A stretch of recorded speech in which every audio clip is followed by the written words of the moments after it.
Tell me what you think, Yorkie. You think it's terrible? Is it horrible? Hello. We need to talk about jeans for a second, apparently. Not Gene, which I often talk about. Jean, which I don't wear a lot. But if we're talking about the cut of pants, and we're just going to include pants involved with this whole Jean nonsense,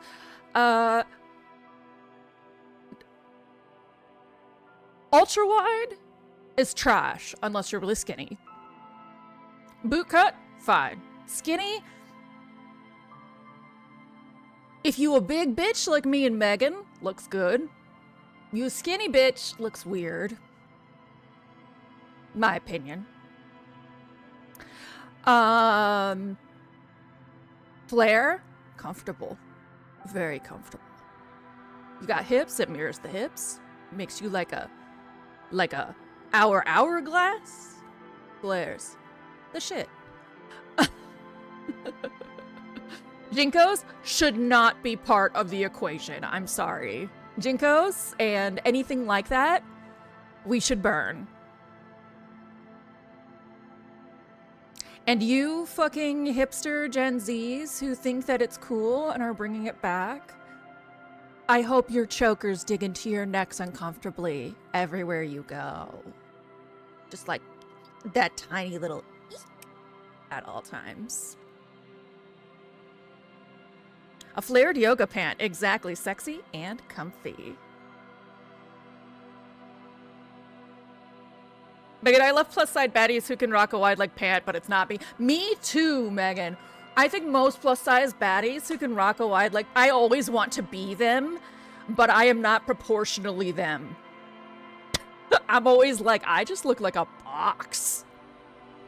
Or what's worse is, because you and I are hippie, like, you could be plus size and not be hippie, right? But Megan and I are definitely triangle to a pure hour. Like, Megan's a pure hourglass, and I'm like a hourglass triangle mix.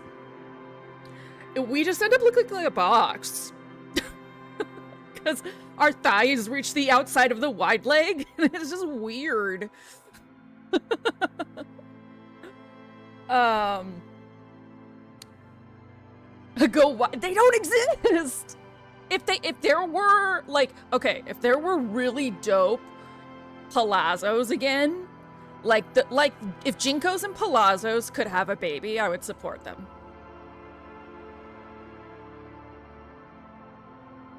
Because palazzos are like all tight on the hip and then go, they're like a skirt, but with pants. Yeah, like, Zoolander told me the garbage bag look is instant zero. But like baby dolls Megan and I have the same problem with baby dolls. Or like things that don't have, or like the loose shift dress. Will look like boxes. We look like, specifically, I think I look like a marshmallow, which is like sweet and delicious, but not a good look. Trust me, the level of self-care I put in myself, I probably am a trash bag. It's definitely in. Okay, so we have to talk about Disco Elysium for a second. Those of you who are interested in games from like a academic purpose are gonna love hearing this story. Also hate hearing this story. Meowdy, Disco Elysium has drama, and the drama, it's not drama, obviously. Like, this is like actually really sad, but it involves financial support, not creative support, which is why I'm streaming it. So I will not stream games by rapists or, you know, sexist shitholes. I won't, like, if someone gets Me Too'd or something like that, I won't stream their games. The part of that is because you can tell in their games. Once you know what you're looking for, you can see it. and that sucks. Second, I don't want to give them more money. I might play their games, Death of the Author, but I don't want to give them more money. However, I'm streaming Disco Elysium. Why? Let's talk about what the thing is. Disco Elysium was made by a very tiny studio, ELYSIUM. The 3 writers on this team won a BAFTA. Disco Elysium was like the indie game, the indie RPG that blew everybody's mind. It came out in 2019, I believe. And the studio immediately got angel investors because their talent was just phenomenal. These angel investors were given control of the accounts. Over time, they started transferring teeny tiny bits of money out of the account. Until one day they turned to ELYSIUM and said, "We own you." And ELYSIUM said, "What do you mean?" And they said, try and buy us out. And ELYSIUM went into their account because they had trusted them and there was no money there.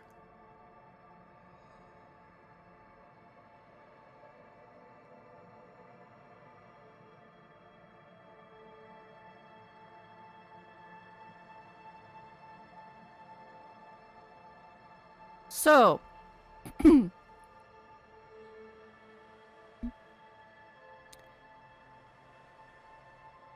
the end result is that any purchase of Disco Elysium after 2023 goes directly to corporate theft, which when we get into the game, you will realize is completely anathema to the theme of the game itself. Anathema. So, I would like to preface this by saying this game was purchased in such a way that they made no money. It is not stolen either. It is the final cut, which came out after 2023, but there are ways to acquire it, including the Internet Archive, which the original creators of Disco Elysium threw their game up there for free.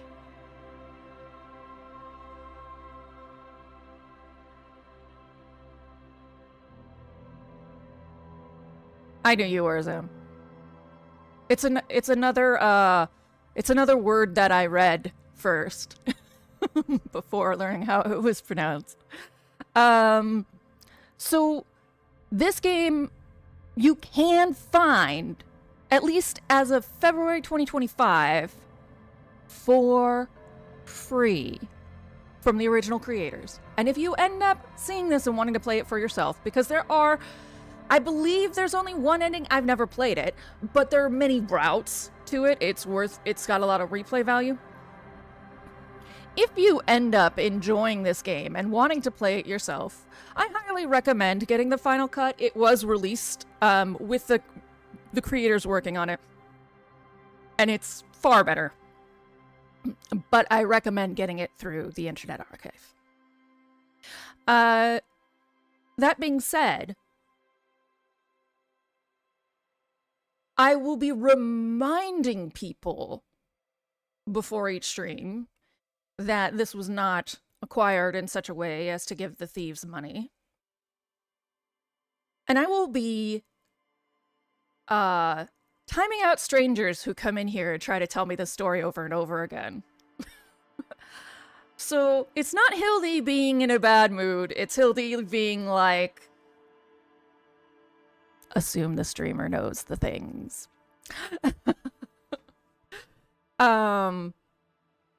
Strangers, if someone I know comes and tries to tell me, I'll just tell them I know. So Disco Elysium, I'm not surprised. PB says my brother's Twitch name was inspired by this. I'm not surprised. Disco Elysium's a big influence on a lot of people.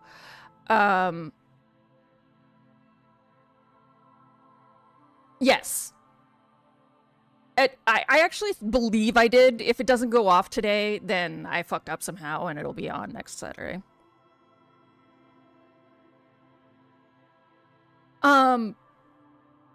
That is not the creators. That is the Thief Company. So that is the game you do not buy.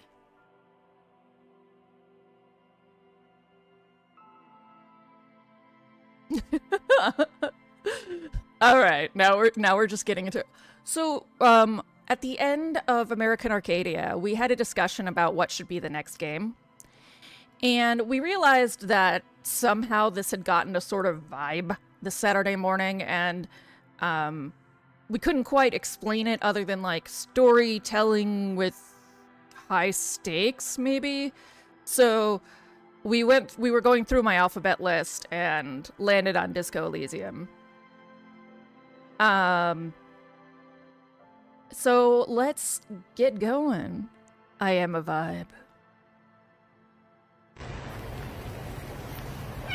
Tell me what you think, Yorkie. You think it's terrible? Is it horrible?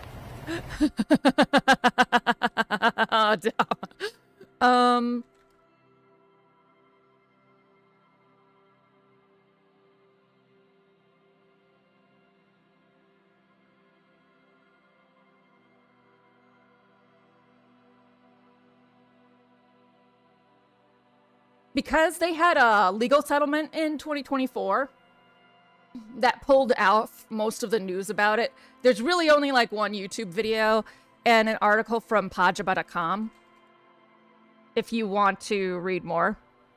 However, I did do my homework and dug, and it's not just like, ooh, this is a story. It really, the legal settlement pulled off most of the information.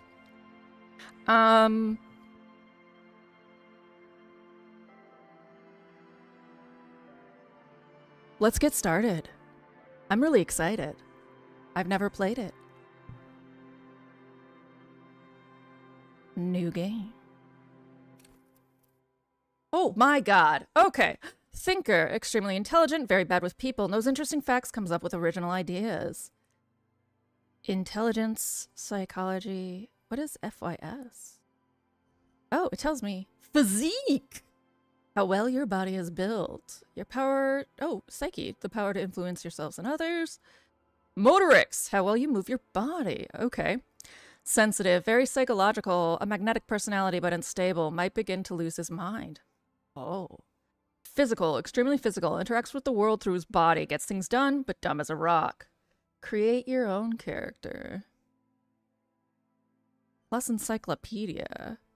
Plus Inland Empire, plus hand-eye coordination. Frankly, this is me.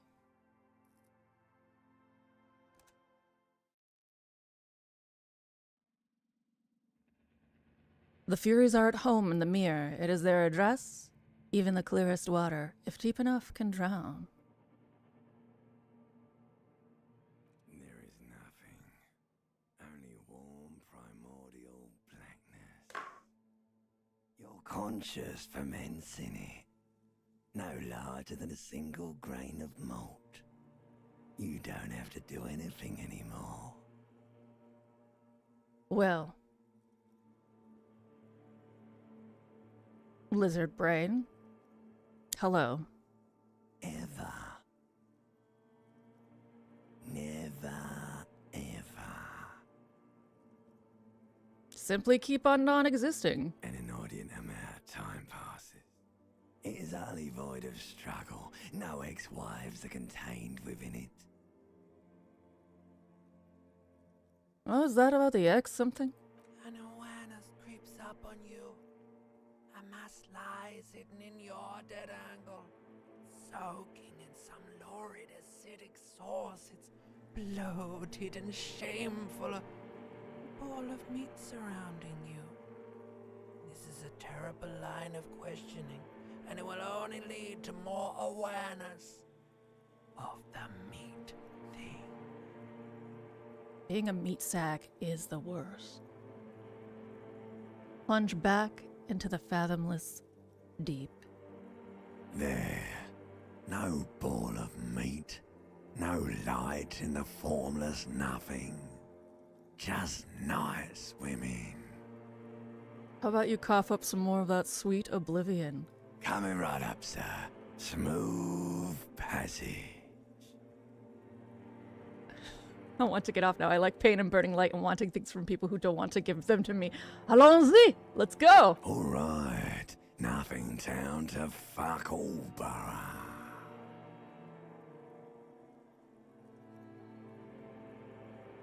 Look, there's I am tired of being this type of animal, and who gives a shit? Not you. Your days of giving a shit and being that type of animal are over. Don't stop, keep singing. Sing me the song of death. The song of death is sweet and endless. But what is this? Somewhere in the soul, bloated man meet around you. A sensation. No, you promised me nothing. Like a fly to the ointment, your conscience sticks to it. The limbed and headed machine of pain and undignified suffering is firing up again. It wants to walk the desert, hurting, longing, dancing to disco music. Unfortunate. You can take it. You're a champion. Volition, medium, success.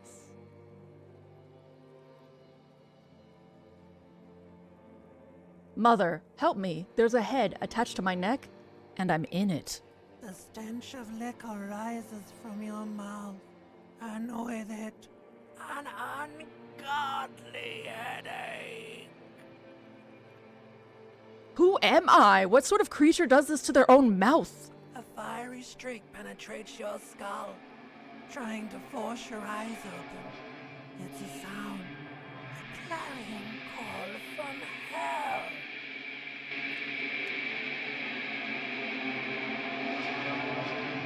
Oh. This is a state to be in.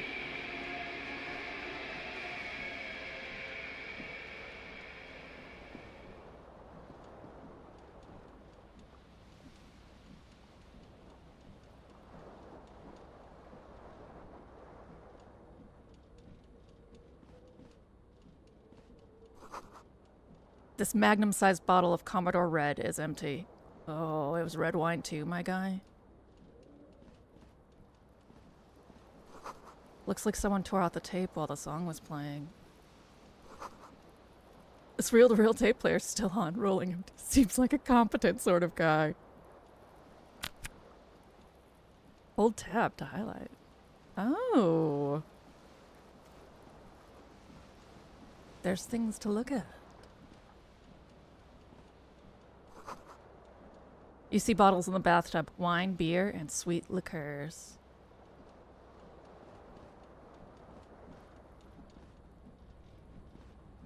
This fan has two chain pull switches.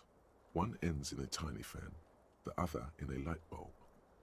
A truly horrific necktie has somehow attached itself to one of the blades. Or has it been consigned there as punishment? You feel as though this creature is your friend and wants to reattach itself to your neck so that you may continue your adventures together in this strange world. Savoir faire. Medium, 10. Grab the tie. You swoop up and catch the tie. Snap. It's released from the blade. Warning, warning, the necktie is no longer contained. What you have in your hand is a fantastically colorful tie with 4 or 5 different patterns. Now displaying a message for YouTube. Thanks, Trixie. Pull on the light bulb. A terrible mistake. Turn the lights off immediately. You can practically feel the photons burning a hole in your brain. It's just a little hangover-induced photosensitivity. Don't overreact. Bring it on. Little black spots dance on your retinas. It's almost pleasurable. Pull on the fan. The blades come squeaking to a halt. Leave. Okay.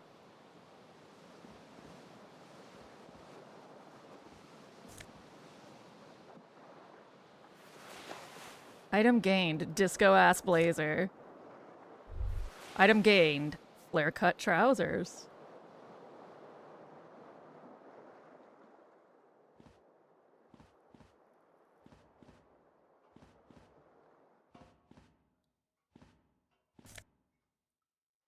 Item gained. White satin shirt. A mirror hangs above a bent and broken sink. In a fierce discharge of masculine energy, someone has ripped half the faucet off. Hot water sprays from the base, and steam covers the mirror. You cannot see yourself, just the outline of a man. Suddenly, you realize you have no memory of the face that awaits you there, underneath the soft vapor. Wipe the mirror. As you slowly reach your hand towards the surface of the mirror. Abort. You clearly have not thought this through. You won't like what you see there, and you will never unbecome it.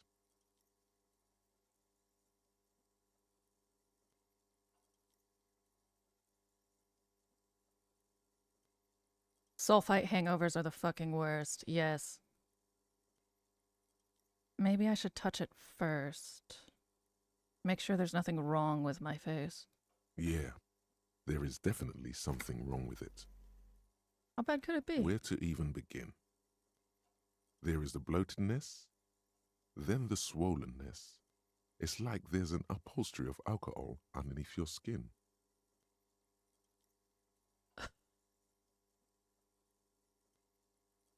I'm sure everything is fine. Touch your nose. It's not. Your nose feels like a small balloon in the middle of your face. It hurts when you honk it. It doesn't appear to be a particularly tiny nose either. Not with all the drinks it's absorbed for you. At least my tongue is okay. It's not. It's swollen and snail-like, wriggling between your fingers. I don't know. Behold. Not that bad. You have no idea who this thing is, do you? Dear Lord, help me. What is Dear Lord, help me. What is this? Whatever it is, at least it's dead now. There's clearly rigor mortis on your face. Oh wait, is that an expression? Are you trying to make an expression with that face? I'm not making it. The face is making it itself. Please stop. It's horrible. You're scaring yourself. I actually have like face tremors usually at night as a side effect of one of my medications. And so I will just like frown uncontrollably. So I'm here for this. Okay. I'm gonna try to stop. Oh my God. You can't stop. It's like it's not even voluntary anymore. You have worn that grin into your face and now it won't come off. What does it even mean? What is the emotion you're trying to convey?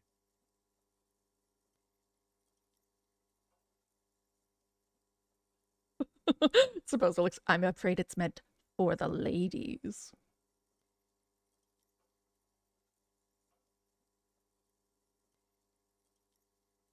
I'm insinuating that I'm vaguely sympathetic. I think I'm sort of pulling it off too, in a sad has-been kind of way. There's some charm to it. There might have been 10 years ago. It's little more than a cadaverous spasm now. Oh. This is a white check. You may retry it.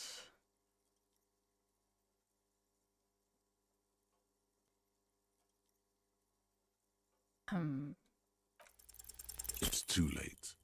Like an image on film. The expression. It says I belongs to may your retry primary it. motor cortex. It would Oh. take a minor neurological miracle for you to cease producing it. Sure. Like the rest of you, it comes from a bad place somewhere in the past. That's all you know for now. All right. Deuces mirror. I like that you could reasonably not actually see your face.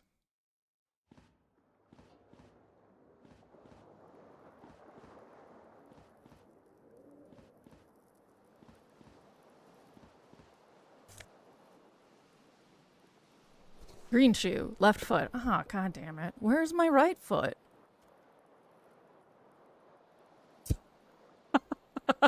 Good question. Where's my right foot shoe? We don't know. In the The window club. stands broken in its frame. Cold wind blows in. Okay. +1, the lights are on. The shards face outward. Whatever broke this window came from the inside. Did I break it Ma'am, with my own someone has paid hands? for your hydration. Oh, thank you, Trixie, and thank you, PB.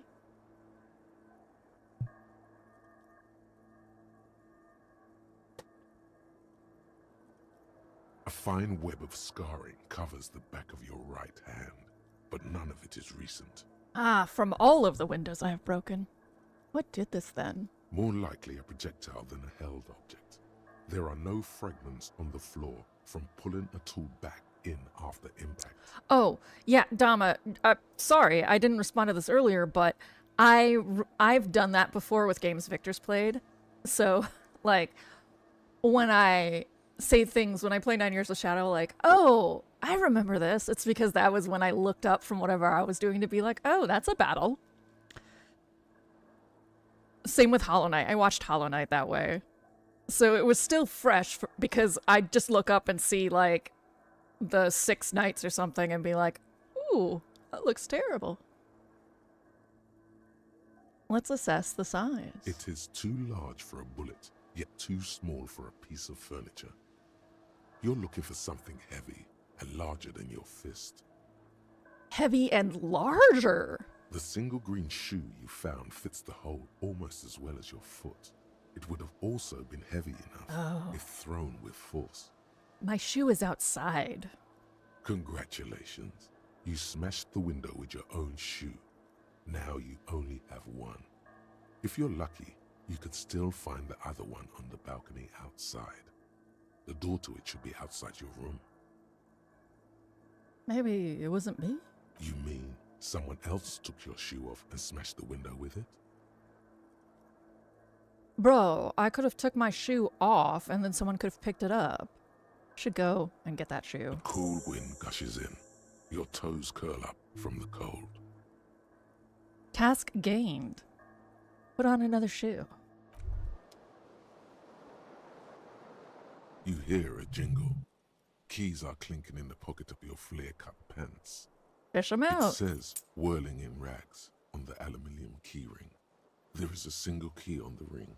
The number 1 is etched on it. It should open the door. Do doors in Britain have locks on the inside?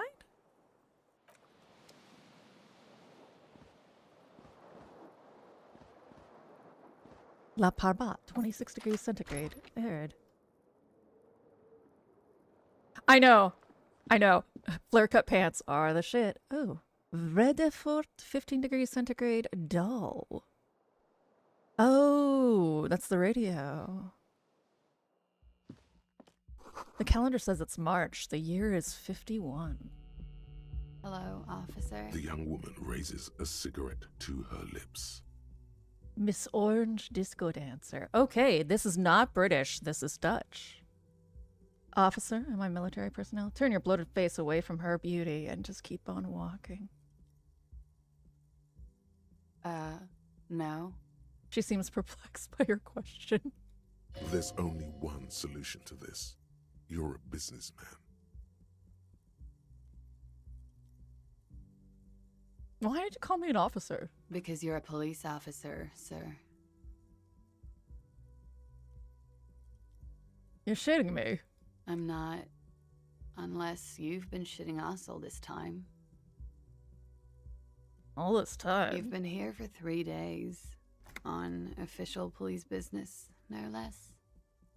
My business is that? Couldn't say. In truth, so far, mostly drinking.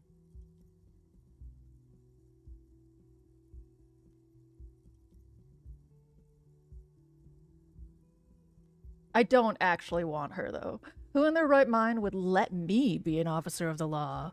Don't be so harsh on yourself. They let almost anyone be a police officer. Listen, Klaasje is a Dutch name. Zem. Zem, I mean, strictly speaking, this isn't Dutch either. Her voice is very familiar. Don't be so hard on yourself. I feel like she is in Hades. A glib remark. Don't let it stand. Assert yourself.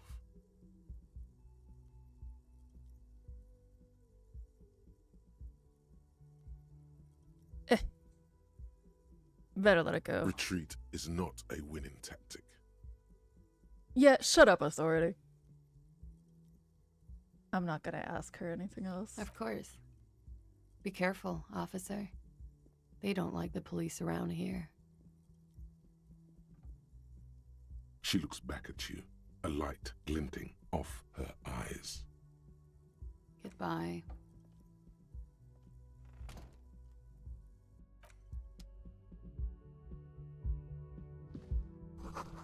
Looks like she left a nice long stub in the ashtray. It's still smoking. I can't smoke it. Like I totally feel like I would be the guy who would smoke people's leftover cigarettes.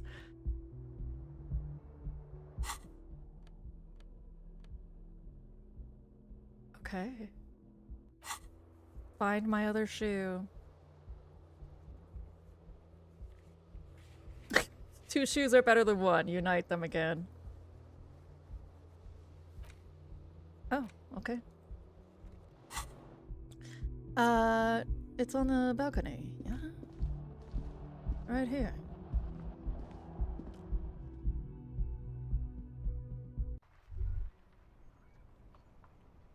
Yeah, my other disco ass shoe.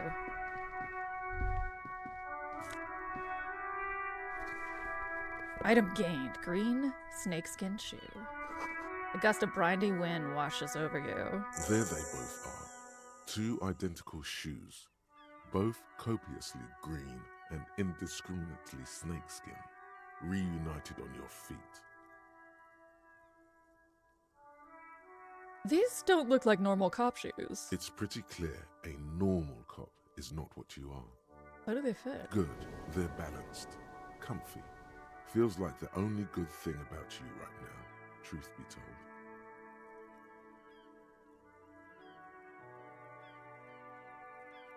Have some good morningness, PB. Feels like the only good thing about you right now. I just don't. I'm not in a good place. Can I talk to you from up here? No. There's something on the table. Okay. Oh wait, I think I can take her cigarette butt.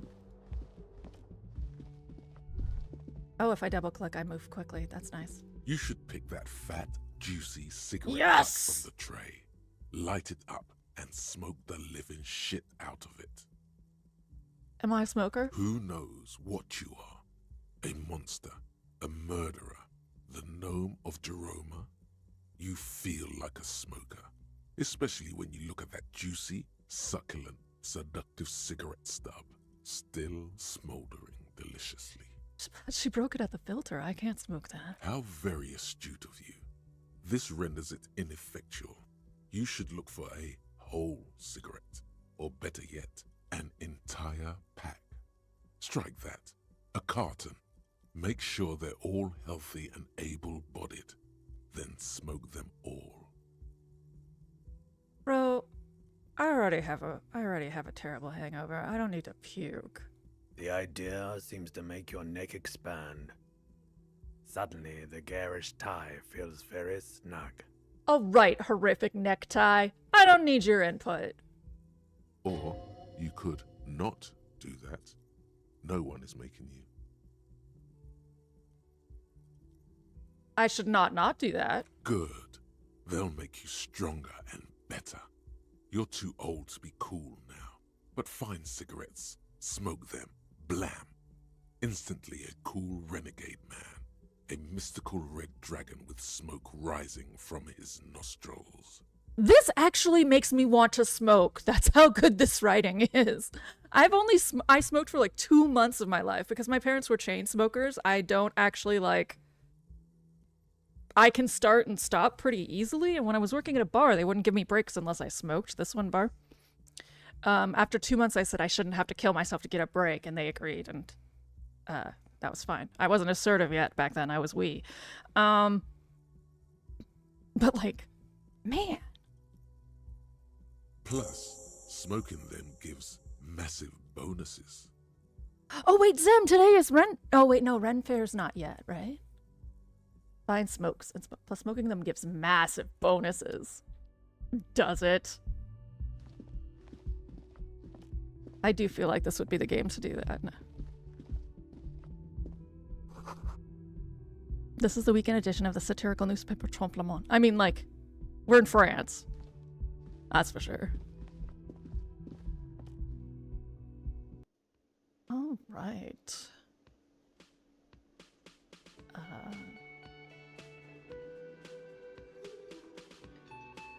This persona-ass entrance.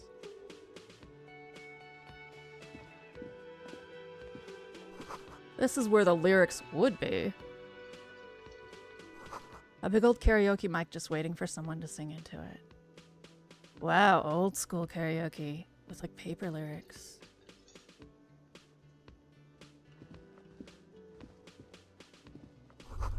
The speaker's connected to the radio. The music is seasoned with static.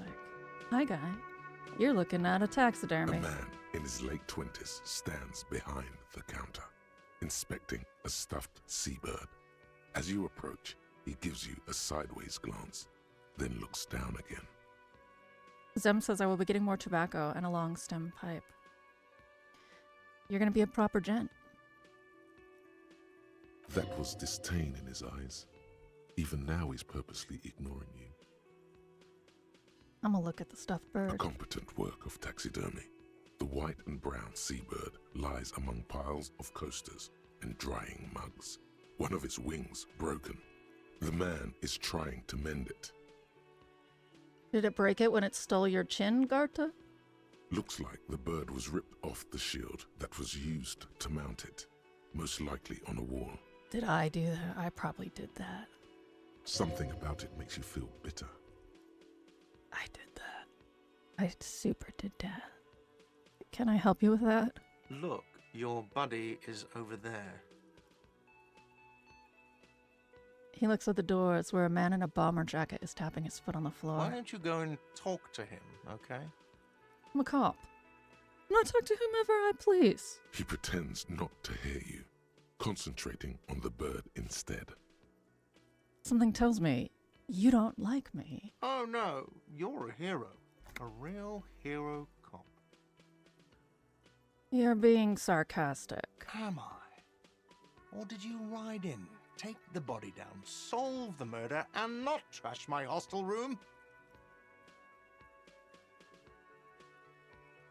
I'm guessing I didn't do any of those things. You're right, you didn't, and it's only taken you 3 days not to. What have I been doing all that time? Have you seen me around? No, I haven't seen you around. I'm not always here. Are you the bartender? No, I'm not the bartender. I'm the cafeteria manager. And the difference? I have 3 cafeterias to manage. 3. Sylvie tends the bar here, not me. I'm only standing in. Where did this Sylvie go? She just, you know. She shrugs. There's something there, and it's not good. That's all you know for now. All right.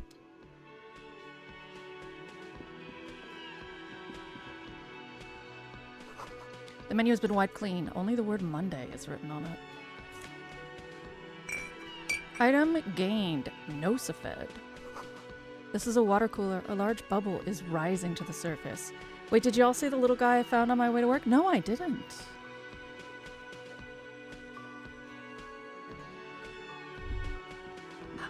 I can see how you miss cloves, Megan. They were good. They were good back in the day. A sign reads, Mess Hall reserved for union members. Doors open, 4 o'clock. This royal pinball machine is unplugged. Hello, sweetie. Lena, the cryptozoologist's wife. You shouldn't keep your colleague waiting. She nods towards the man in the orange bomber jacket. I'm gonna keep you waiting forever, dude. I got stuff to do. The door is bolted. A sign reads, Kitchen reserved for personnel until 1 o'clock. Something up there. No, that's part of him. Okay. Really? That's part of him? Interesting. Okay.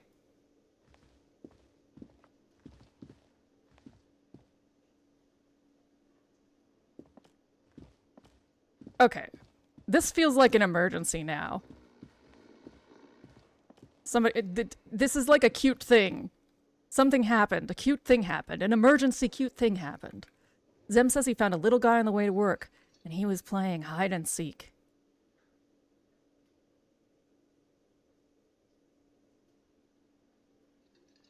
Oh my god, he's a little turtle. He is a little turtle. This is in our Discord. Momentarily. Look at this fucking turtle.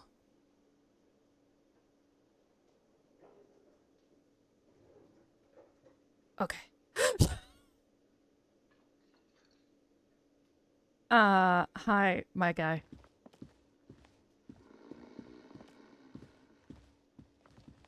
A bespectacled man in an orange bomber jacket is tapping his foot on the floor.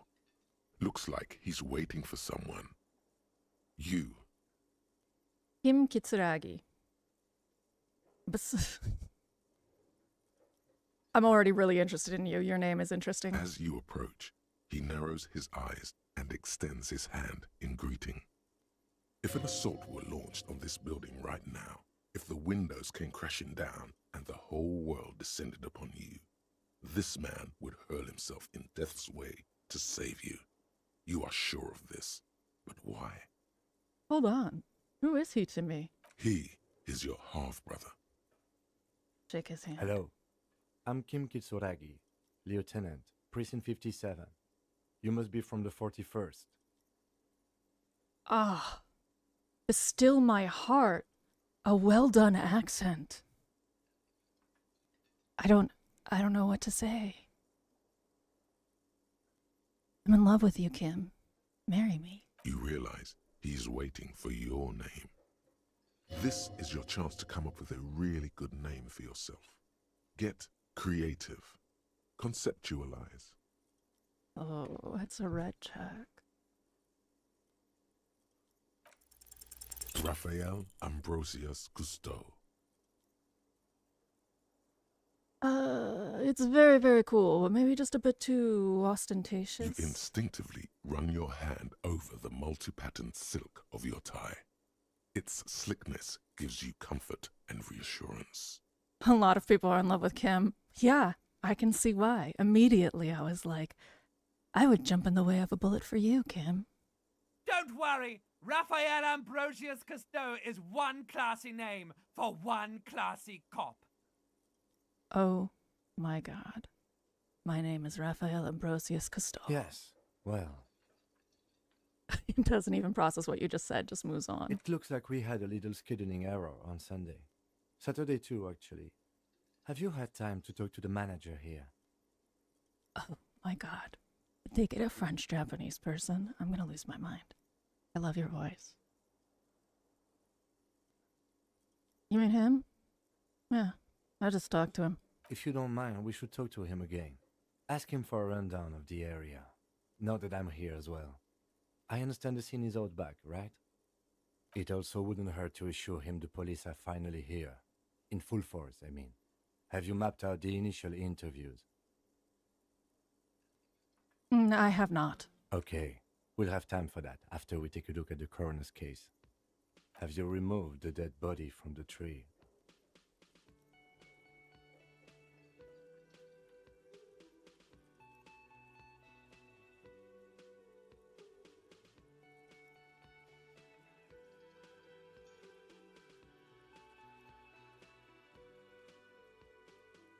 No. So, the body is still in the tree. This is the first time you detect a weariness in the lieutenant's voice. It is obvious he would have preferred for the body to no longer be in the tree. Mod's gone, party. I'm worse than the mod, actually. It's like, Mom's gone, we're hanging out with Dad. Fuck.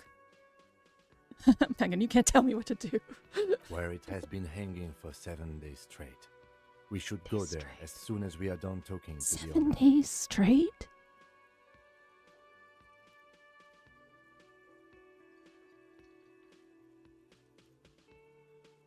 How can you be so sure I'm from the police? I was sent here to meet a detective from Precinct 41. You have the insignia of the Citizens Militia on your sleeve and on your back. I suppose you could be impersonating him. You could have gotten the insignia from the black market or forged it. But for now, I'm going to set those possibilities aside. I'm not from the Inspectorate General. These white rectangles, you mean? Yes, But they're just white rectangles. they're not just white rectangles. They bear a halogen watermark with the letters RCM and a pattern resembling the street grid of Revachol West. He is so chill. I'm like, you mean these things that say I'm a cop? And he's like, I don't know, this guy, maybe he's just a weird dude. I'll just roll with it. I would ask you to step into the headlights of my motor carriage, but again, it's none of my concern. I just need you to do your job. But shouldn't I have a badge or something? You mean you don't have a badge? I have my badge. I'm a policeman, and I have my badge. Oh, if you didn't have your badge, then that would be very bad. You would need to report it on my shortwave. But since you do have it, we can go straight to the task at hand. What if I told you I'm not really a police officer? We all feel that way sometimes. There is no such thing as a police officer, I'm afraid. What remains is that there is a dead body in the tree. Someone has to figure out who put it there. If we don't, no one else will. All right. You're right, Kim. But first, we have to take it down. Let's go. After you, officer. Lieutenant Kitsuragi is now in your party. You can talk to him whenever by interacting with him. You even said his last name correctly.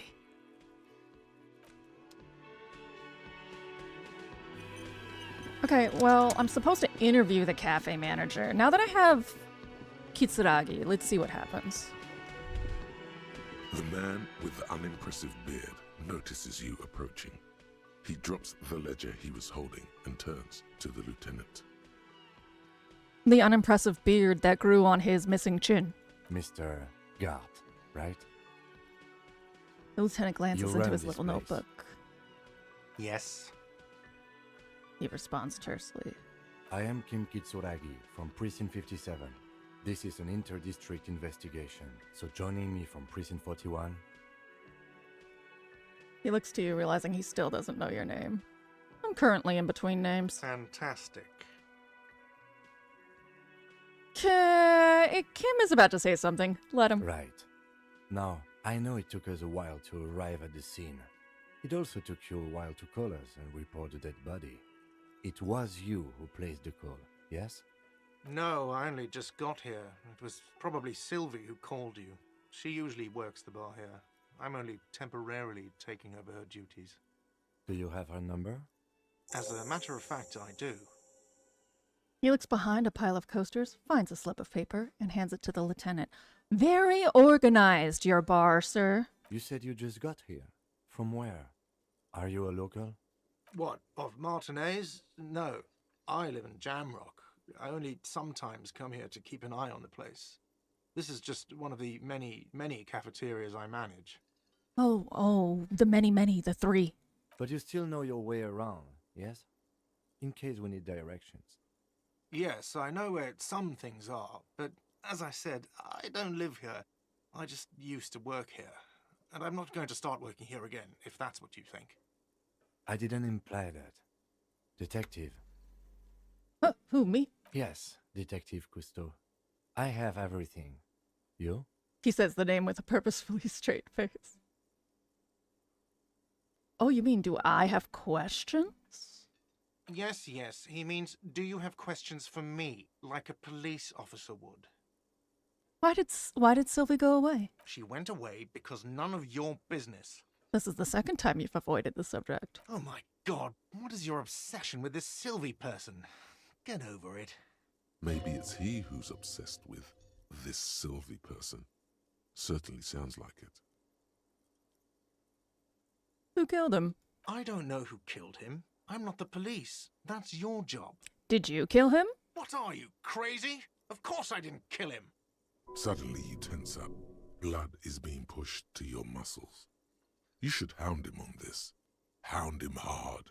The prey drive says. Did you kill him, Gartha? No, I didn't. You can tell me, Gartha. You killed him, right? I didn't. I don't appreciate this. What is this? Why did you have to kill him? Do I have to answer him? Is this mandatory?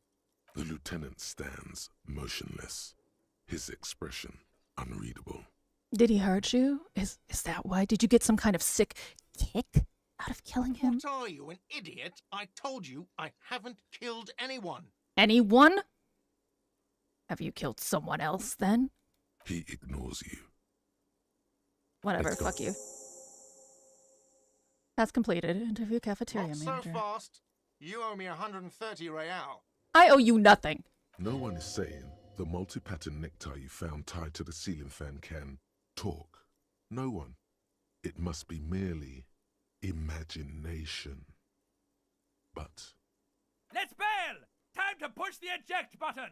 Sounds like a responsibility! You don't like those! no, don't listen to him. It's madness. Just talk. Slip away unnoticed.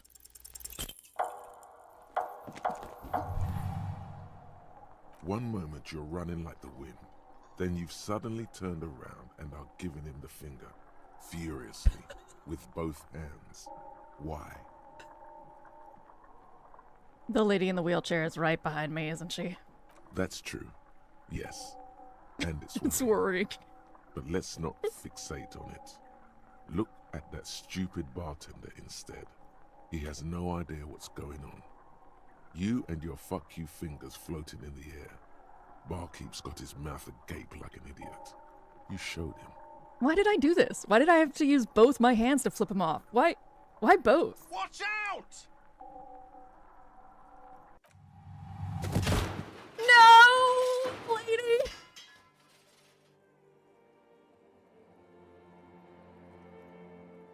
Everything goes dark. Lady. Back so soon. Now displaying a message for YouTube. Thanks, Trixie.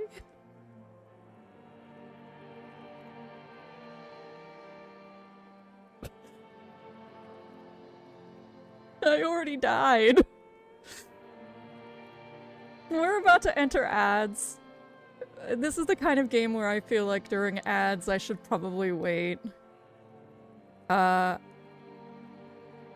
You know, if I had like 1 billion watchers, I wouldn't care.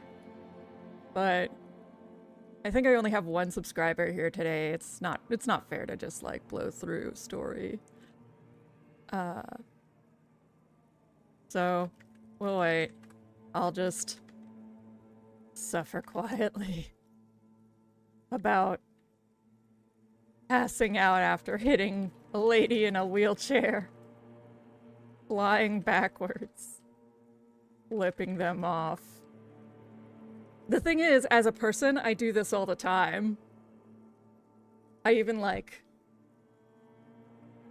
So it being chosen as like this really immature, awful action, I'm like... Do I also fly? I am a bog witch. We don't share our secrets.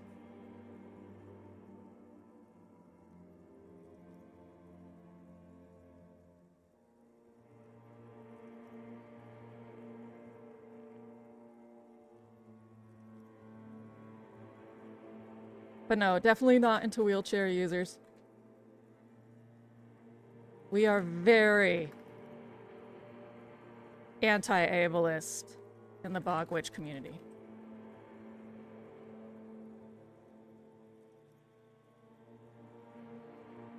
It's just a thing.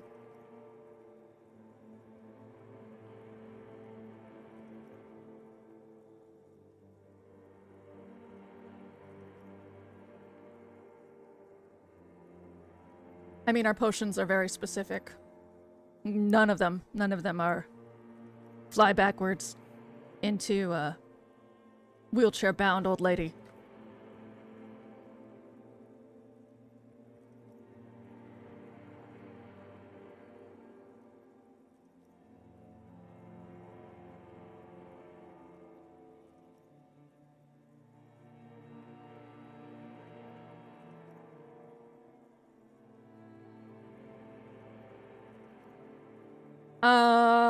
19 seconds.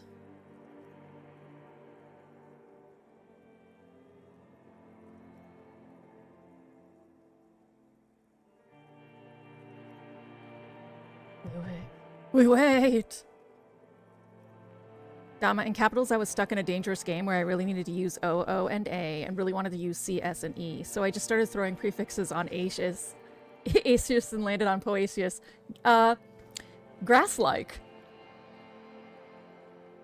Poaceae is the family for grass. Yeah.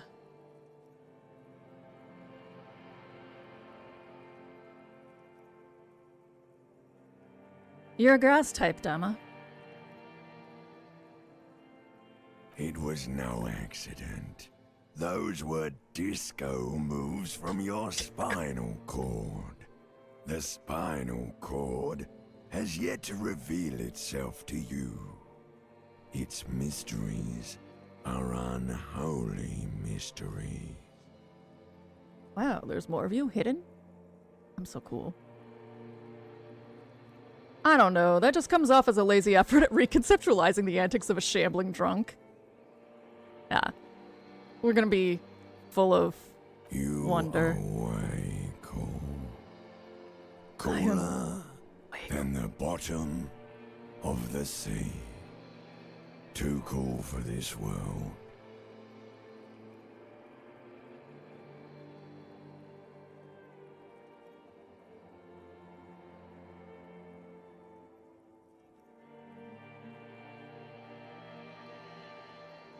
For a second I was like, do I know what diatom means?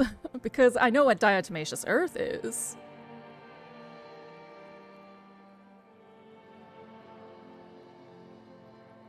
Oh, microscopic single-celled algae found in aquatic environments. I did not know what they were. Ancient reptilian brain. For those of you who can't read chat because it's blurry or something like that, Neuro said my favorite Aetius is diatomaceous. See, that's what I thought too, Dama. Diatom, like two atoms? Which I guess is why they're called diatom, is they're single-celled, two-atom, microscopic algae boys. I was wrong to let you go. I should have kept you here. Is it bright where you are? Is it terrifying? Have you felt the love? I sure as hell haven't felt no love. That is too bad. We all need a little love.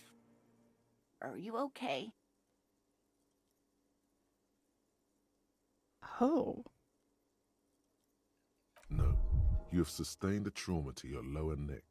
In addition, you have strained your left trapezius muscle. Pain surges down your back when you move.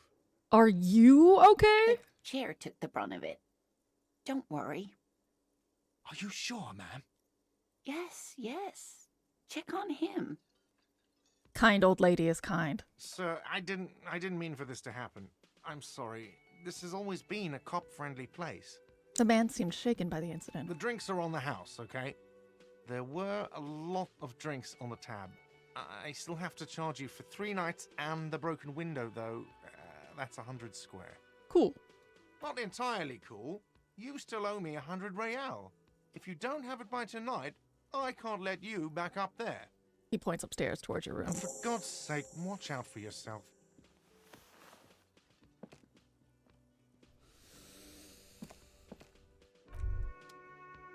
By the way, where is home? The address is coming up blank, and this place sure isn't it. No, I haven't had one. But you've been at this hostel cafeteria for only 3 nights. Where were you before? You had to be somewhere. I don't know. Near? South, maybe. You don't really know, do you? I only have a vague blackened image. A vague blackened image doesn't sound like somewhere you can stay if you run out of money. And this comes from dia, meaning a dia meaning through and tem meaning to cut, since they often look cut in half, and yeah, it's two prefixes slammed together. It's really bad Neo-Latin. A lot of botany is really bad Neo-Latin. So one of the most important, so there's 3 types of cells in a plant, and their Latin meanings are hilarious. There's parenchyma, which is literally parent of stuff. Then there's sclerenchyma, which is the whites of your eyes, stuff. And then there's collenchyma, which is the collar stuff. The collar stuff supports new organs. Sclerenchyma's dead, like it when it dies is when it reaches its purpose. And parenchyma is everything else.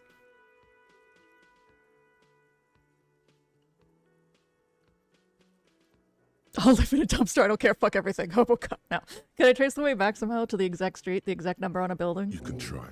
Run some addresses in your head when you get the time. Maybe a street or an apartment will appear. What is this? Oh, internalized. Problem. Let's rewind. Let's trace your drunken steps back home. Jump across the race channel bridge southwest of here. Fall over. Get up. Get off the asphalt in 20 minutes. Shuffle your feet through courtyards, scaring little children. Go under the great raised motor track, the 881, until you reach Le Domaine Eminent in North Jamrock. The streets are frozen this time of year, caked with ice. Walk down Main to Perdition. There's a side alley there and your footprints in the mud. Internalize.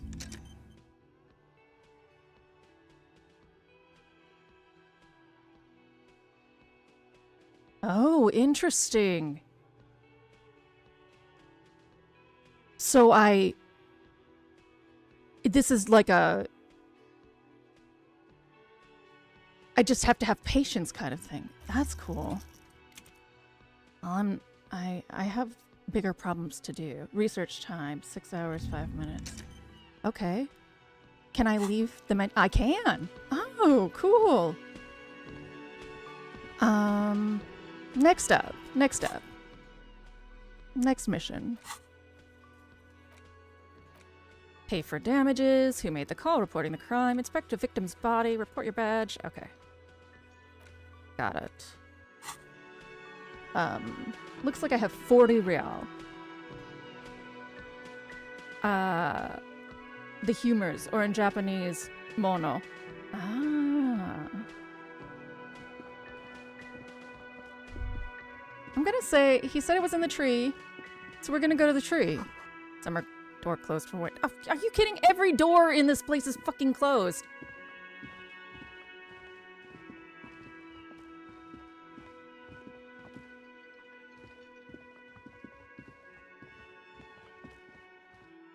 Red checks can be tried only once.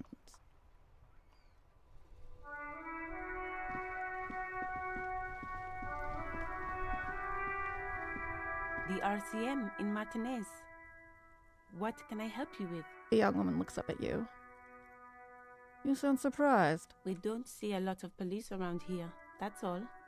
I have some questions for you. Of course. What can I help you with? A Jamaican French accent. Man, the voice acting in this game is good. Also, hi, 2-Hit. Who are you, exactly? We need directions. Of course. Where to? I'm looking for a dead body. Oh, that's right there, in the yard. North from here. She's relieved someone has come for it. Finally. Where am I? What do you mean? I'm disoriented. I don't know where I am. Yes, sir. District of Martinez. Ooh, this intersection is called Roundabout North. Ooh, I love when voices don't match the text. It means that the voice direction let people speak in a natural dialect. He knows where we are. He just wants directions. The lieutenant seems uncomfortable with the level of disorientation you are displaying. What's up in the north? There's the pier, the Cape Side apartment buildings, some more tenements. Not a lot, really.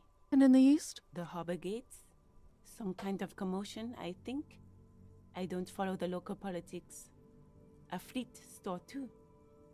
3 T's. Is that real or a typo? What is in the south? Some shops and a bridge. The canal bridge leads to the coast, but it's broken, I think. Some kind of accident, probably. What's on the other side of the canal? Just coast. There's a little fishing village there and a fish market, but that got closed down ages ago. Yeah, two hit. I'm already in love with Kim.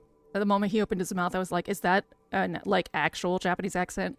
And then he said a longer line, and I was like, oh my god, it's a Japanese French accent. I'm gonna lose my mind. Rows of stalls under a broad roof, where silvery fish were heaped on newspapers. Water, water everywhere, pouring from the heavens in the shadow of the old church.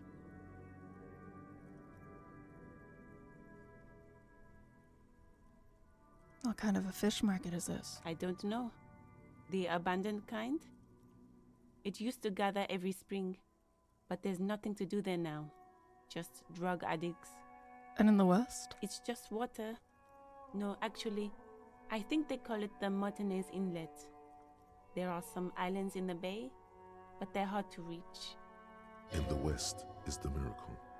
The West is the miracle. Thanks, that's all for No problem. now. Who are you exactly? Me? I am just a gardener. Good to meet you, just a gardener. Another question I am then. pleased to meet you too, officer. I have to run. Of course. I won't hold you back. Her gloves. You get the feeling that you need them. You have a dead body to deal with after all. One more thing. Can I borrow your gloves? Sure. Keep them. I have another pair. She hands you the rubber gloves with no visible annoyance. Thanks.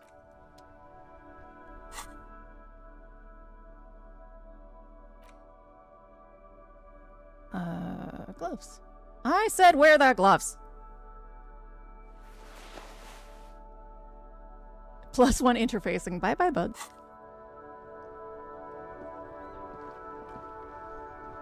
The street sign reads, fuck the police. A heap of snow melts in the wheelbarrow. Pigs go home. The street name is illegible. Okay, I get it. I am not popular. I'm gonna go talk to the smoker. Goods from the lorry haphazardly litter the surroundings. That door is closed for winter. Formidable. I chose the one who might lose his mind to hit. I feel like that's self-identified. That's me. I am a gander and a hunter and a gatherer. Feel like a traveler. The man mutters to himself, accenting the beats as he goes. Keep listening. From another planet. Hey there. Finishes and turns to you. I'm the law. You sure are, my man. He nods emphatically. What's going on here? It's the jam, my man. He motions toward the sprawl of lorries with a sweeping gesture. What's the jam? It's a traffic jam for the ages. Harbor gates up the street are shut tight. No explanation given. Workers on strike, scabs agitating, an all-around clusterfuck. Meanwhile, we're all stuck here in long-haul limbo for days upon days upon days. He glances south down the road. Days. It's like in New Vegas. Caravans, they ain't moving. Limbo, huh? That's where I am. Yeah, exactly. How long have you been here? Feels like forever. Like I was born on this here roundabout and this was all I ever knew. Just me and the metal and the tires, the oil and the fumes and mazout. Extravagantly phrased. But I can roll with it. Yeah, imagine. It's been a whole week already. He snickers. Behind the laugh, however, a touch of sorrow. So tell me, what do you need? Got any smokes on you? Nope, don't smoke. You motherfucker. Literally smoking. He nods towards the big lorry behind him. Some of the other drivers do, though. There's still a few around, waiting for the jam to disperse. Or waiting for the sweet release of death. Yup, nothing wrong with that statement. Your senses have nothing to add. You'll have to ask around elsewhere. Guess I'll ask around then. You could also check the kiosk down the street. Frit. With 3 T's. Rebishaw's weird. Okay, so the 3 T's are real. It's always rewarding when a game points out something you notice and you're like, yes, I am an observant bitch. Here to spare some change for a working stiff? Huh? Sudden financial Oh. duty snap him out of his days. No, I ain't got any money. They don't want to pay for unfinished work. They who? The bosses, man. I don't know who these bosses think they are, but that sounds like a good arrangement for them. Yeah, it sure ain't good for me. Or you. I'd spare a coin or two for a city cop down in his luck. If I had, say, 4 myself. Tell me more about this, strike. It's like, whatever's going on over at the docks. Workers got a blockade set up, making demands. No way in or out. What's the union demanding? Some pretty wild stuff, I hear. Like a giant new power crane in half the company? I forget what exactly. Good on them, I guess. I've heard talk there's a company rep in town, too. Like, a strike negotiator type. They'd know what's up. Precise demands and so on. Ah, yes, from the Wild Pines. We'll meet her soon enough, I'm sure. He takes it out. You think the company wants? They want to keep that money flowing in, my man. Ka-ching. He makes a ka-ching sound. Anything else I should know? Anything else? Yeah, this ain't really my area of expertise. I just do my job and get paid. I have things to do and places to be. All of us do. This kind of tattoo, if this is 1951, is absurd. That looks absurd. I think he was singing a Sea Power song there. Most of the soundtrack is done by Sea Power, formerly British Sea Power. Oh. All Us of who? lorry drivers. Camionneurs.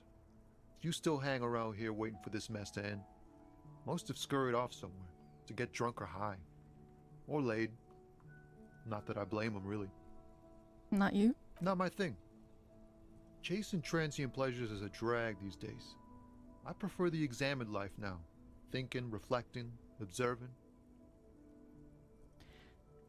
First off, colored ink that solid in the 50s, very difficult to do. Second, around the neck, sanitation, infections galore. Third, anesthetics, not really in existence. Any sort of healing. Penicillin really only came about in 1898. Very dirty in especially this area of France.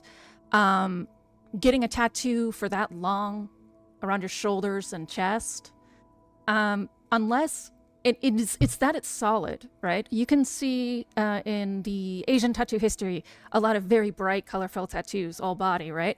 But these are not solid. They are multiple colors layered on each of themselves. A solid geometric tattoo on top of it, design-wise, is just not in existence for a white man in France. Like maybe if he was Samoan, but that would still be black.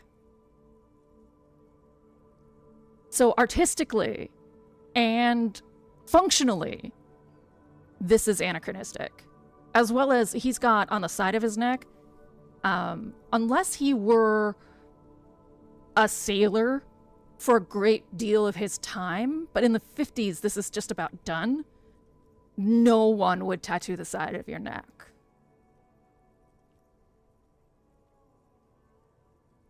Yeah. What's better than chasing transient pleasures?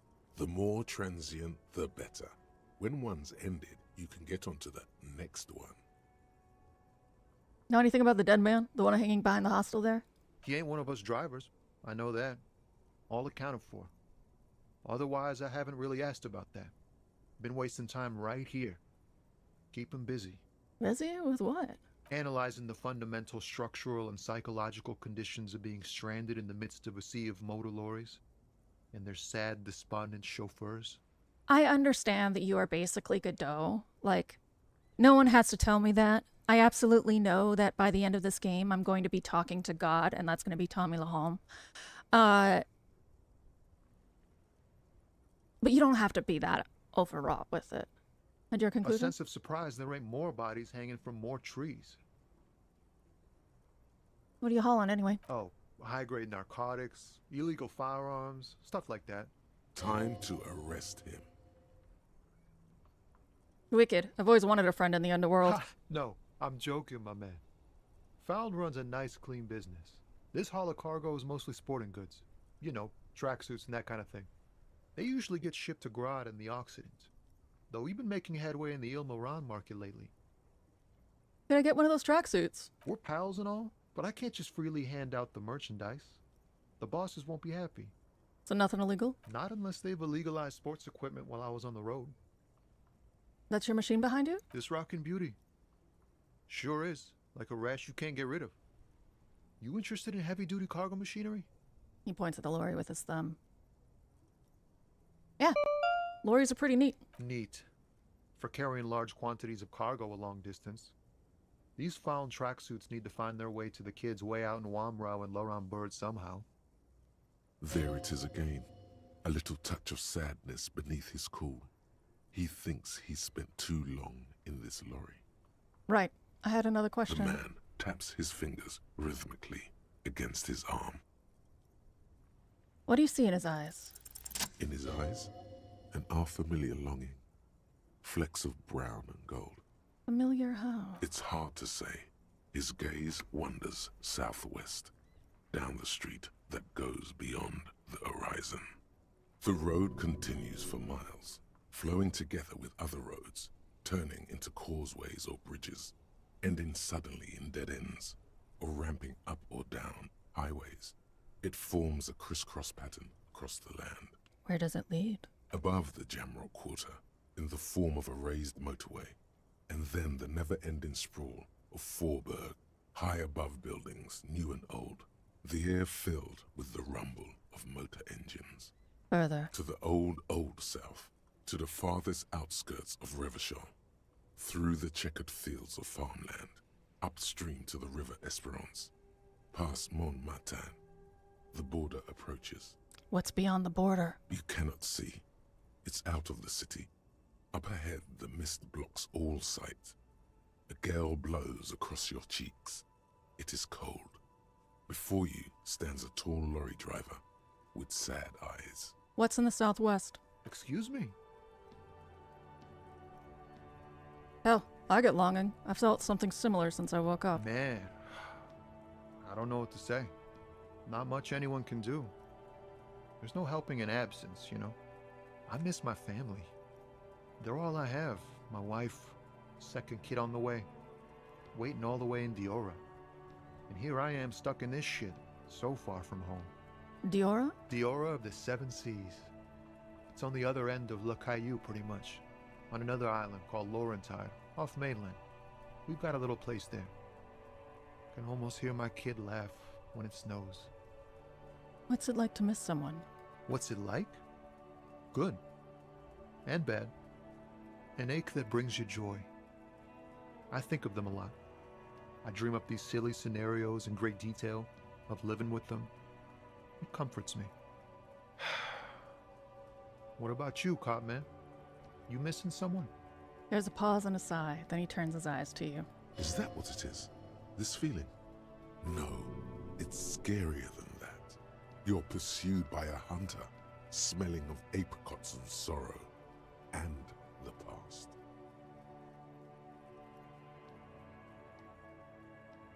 I feel hunted. Hunted? By what? Shadowy figure known only to me as the ex-something. An ex-wife? Oh, God. A pain burns in your chest, radiating. The crown of arteries on fire. Followed me into this world when I awoke. I think it may be a planer.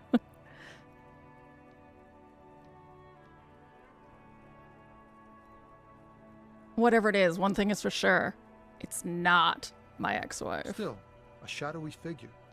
That sounds pretty bad. I hope that doesn't happen in my marriage. Oh my God. I could stay here for the rest of the stream. First, what is marriage? Maybe it is. I hit the wrong button. We're doing our best to keep ours together. I hope it's not, but you never know. Thanks for the dark words, I guess. I'll make sure they don't come true. It's good talking to someone. I know it wasn't easy to say those things, so I hope you find your way through your own troubles. Damn it. I'm good for now. Good talk. Don't be a stranger. That sucks. That sucks. Fine, fine. Let's look at this damn car. Before you stands a motor carriage. The bodywork is covered in blue and white livery, bearing the number 57. Vapor emanates from the large engine on the back of the vehicle. It hasn't had time to cool off yet. This is my car. That's almost everyone. The writing in this game is fun. The acting is amazing. Yeah. In the cabin, you are welcomed by a set of steering levers, a radio microphone on a hook, a pull-out toolbox under the seat, and the soft glow of the fuel preheater gauge. Back up the radio. The frequency tableau lights up, and a green button labeled Prime Line glows like a feline eye. And then you hear something. The soft purr of electrical kittens, radio waves cast far and wide over the metropolis. A woman's voice greets you through the static. This is Precinct 57. Hello, Lieutenant. How may I assist you? Hello, Alice. Please assist our colleague from the 41st precinct here. I'm putting him on. Hi, Alice. This is the officer from the 41st precinct speaking. Nice to meet you. This is Officer Alice Demetri, Precinct 57. How may I assist you? A voice replies on the radio. Could you connect me to the 41st precinct? I have something I need to report. Just a second, officer. She puts you on hold, the static crackling softly like a bonfire. After a while, you hear an old man greet you from the radio. His rattly voice is oddly familiar. 10-2, 10-5. This is 41st. Come in. Over. A scrawny old man sits in a dusty cubicle, smoking, with a large white rectangle sewn on his vest. In front of him is a box-shaped apparatus with an array of wires and antennas. The radio switchboard. Hi, this is me here. I work at your station. 10-4, what's your status? Over. Not good. 10-18, 10-20, over. Please just talk human to me. These numbers mean nothing to me. State your message, sir. Over. I need to report my badge missing. But you said... never mind. Kim's like, why did you lie to me? 10-9, repeat message. Over. My badge. I can't find it anywhere. Basically, it's gone. 10-4, message received. This is a very serious situation. I need to 10-22 the captain. Over. 10-22, the captain? This sounds bad. Bad and scary. Like being called to the headmaster's office in school. Is it him? What does he want? Is it him? Says he lost his badge and needs to report it. He what? He lost his badge? Say nothing. Who lost his badge? Shut up, Chester. Dick fucking Mullen. Who do you think? It's Officer Dick Mullen from the bestseller Dick Mullen and the Lost Identity. He says, fighting off laughter. Dick Mullen is not your name. It's the name of a fictional detective who would not lose his badge. Defend yourself. Immediately. They're laughing at you. Can't we just move on? I want to get it reported and be done with it. 10-4, I hear you, officer. I'm just going to make a note here that you are in pursuit of your misplaced badge. Over. Fuck me. Mac, come here. You've got to hear this. Dick Mullen lost his badge. What's going on? Super Cop here lost his badge. He lost his what now? Jesus Christ. His badge. He lost his goddamn fucking badge. Enough of this now. I have other things to discuss. 10-9, come again. I didn't get that. Over. The animated conversation in the back is making it difficult for him to hear you. New heights even for Captain Sober. Ask him. Ask him if he's lost his gun, too. The room roars with Sergeant laughter. Orson wants to know if you lost your gun, too. Over. God. These motherfuckers. Check your pockets. Check your... Holy fuck. You don't know where it is, do you? I don't have my gun? No. It's gone. It's not fucking on you. I can't believe I didn't think to try and find my gun in the hotel room. Don't sweat it, Bratan. You don't need a gun to have fun. We can still have fun. It's not all over. 10-9, come in, officer. Did you get my question? We were wondering about your gun. Over. Oh, God. Last time I failed a check like this. It wasn't drama, but I hit a lady in a wheelchair. Okay. Even before you can get the words out, everything gets scrambled in your brain. No, of course I didn't lose my gun. Fuck it, I didn't lose my gun. He says he didn't lose his gun. Or his fun, whatever that means. Ask him to describe it. His gun. Not his fun. Just the gun will do. Satellite Officer McLean requests a description of your weapon. Over. The fuck do you need a gun for? Look at the pythons on your arms. You are a gun. The biggest one in the world. Oh. Request a Now description. displaying a message for We'll give YouTube. you one. Describe the plasma gun.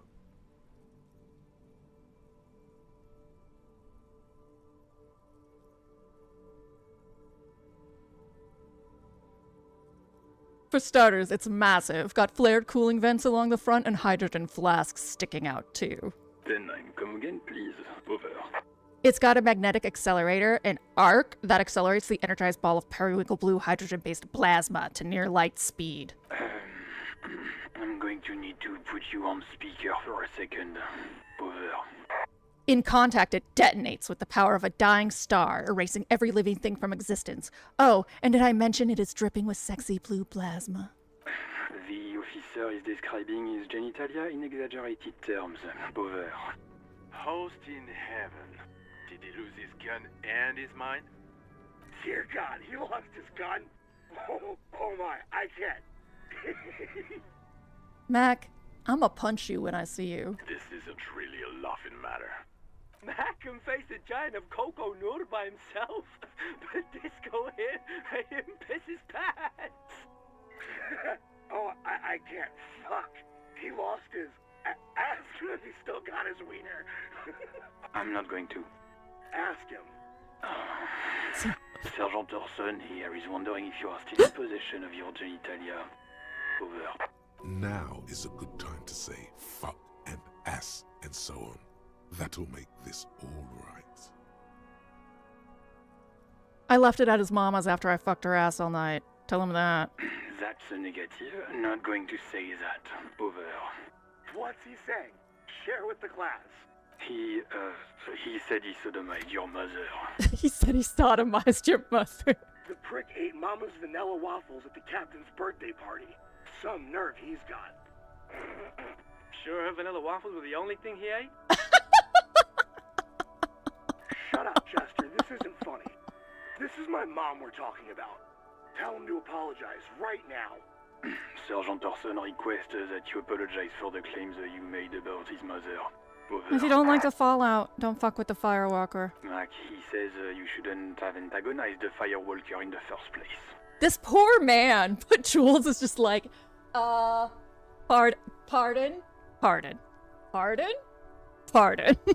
Who? The disbelief in Vic Mar's voice is overwhelming. Satellite Officer V. Firewalker. I'm afraid he might be referring to himself as Firewater, sir. Walker! Firewater? He's lost it. Fuck it. Tell him to find his goddamn badge and gun. That's the only thing that matters. Satellite Officer V. I heard him, and I'm on it. 10-4, affirmative. Officer is in pursuit of his firearm. Oh, God, Officer, do you need further assistance? Over. I am in dire need of financial assistance. I owe this man 100 real. 10-4, I hear you. I don't have the authority to grant your request, but... What does he want now? He's asking for money. Is he fucking kidding? I don't think he is. Don't give that asshole anything. He's just gonna drink it all. Right. That's a negative on the additional funds, sir. Over. I'm begging you, I don't even have a place to sleep tonight. He says he's in trouble. Doesn't have a place to sleep. Well, I guess he'd better crack the case before sundown then. You son of a bitch. Vicmar said... Who cares what this Vicmar said? Pull on their heartstrings. Enough, officer. This begging is below your dignity. It is paramount to the investigation that you grant me more money. He says it's important to the case. He isn't getting a red cent. Request denied, sir. Nothing is working. Okay. Anything else, sir? Over. This might sound odd, but there's some personal details I'd like to discuss. Okay, 10-4, sir. I hear you. Relay your question. Over. Wait. Before you say anything stupid, think it through. I need information, not fear. Be smart about this. Ask if he's there alone. I know he's not there alone. 10-4, sir. I'm not hearing your question.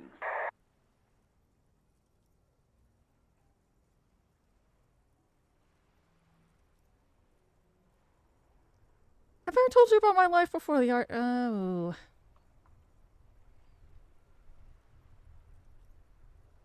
I need my badge's description. I want to know if you got it right in your report. Could you read it back to me? Name, rank, date of birth? What? What is it? He's still on the line?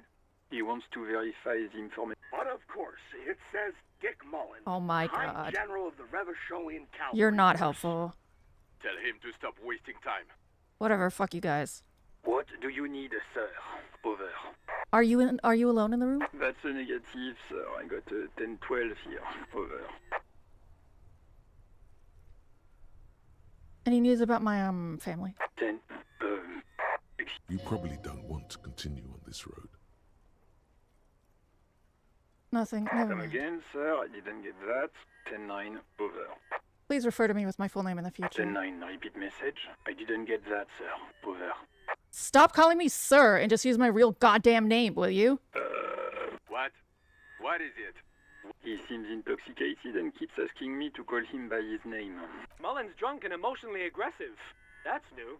Wrap it up. Don't indulge in his drunken antics. Have I ever told you about my life before the RCM? 10-4. Well, that... Does he actually want something, or is he hell-bent on disrupting our work? He asked if he ever told me about his days before joining the RCN. For God's sake, cut this shit out! Tell him to stop wasting time and be a goddamn policeman for a change. Sir, Satellite Officer Vicmar says... I heard him. Was there anything else? Yeah, whatever. Understood, sir. Over. That's all for now. Roger that. 10-10. Over and out. The static ends with a loud click, then everything is silent in the cabin. 18 kilometers to the south, in the 41st Precinct's relay booth, a small crowd has gathered around Communication Officer Jules Oldboy Pidier, around a dozen cops. The small room is filled with cigarette smoke, a buzz with laughter, when Officer Judith Minot enters. Her left arm is in bandages, and her hair trimmed short. What is going on here? Did something happen? She asks, startled. Jean Ficmer turns to her and says, What happened is my partner made contact. It's not good. He's lost his badge and his sidearm. He seemed confused, delirious even. He stops to think. Mac, the torso Torson, is finger-fucking his fist, laughing hoarsely and apparently telling some dirty story to his partner, Chester McLean, near the entrance. Yeah, Mullen was fucked, alright. Sounded fucking drunk to me. Yeah, Mac's right. This was some gnarly shit there. I mean, before he started begging for money, it was... Enough! The None commotion of this dies is down. funny. It's fucking sad. That's what it is. He's a cop. He's one of us, goddamn this. We must help him. Mia looks down at her neatly polished black shoes. There's a quiet firmness to her voice when she speaks. Yeah? How do you fucking plan to do that, huh? Get him off the drink? Go jogging with him in the morning and get him on carrot juice? He's a lost man. I just know we can't give up on him when he's at his weakest. He wouldn't. The crowd in the room has started fidgeting uncomfortably. Someone's trying to slip out unnoticed. Mac, man the door. You know what he told me? I don't want to get better. I want to get worse. Those were his words. He gestures Torson to block the doorway. He sighs heavily and turns to address the room. This shit does not leave this room. Not a word of this to the captain. Or anyone else. We'll give him a couple of days to put his shit together. I guess I can hold off the report for a few days. Old boy lights another cigarette. Good. Okay, everybody. Nothing but a prank call here. We all got our laughs. Now get back to work. Far north, on the other side of the motorway, the officer quietly hunches with his hand in the motor carriage.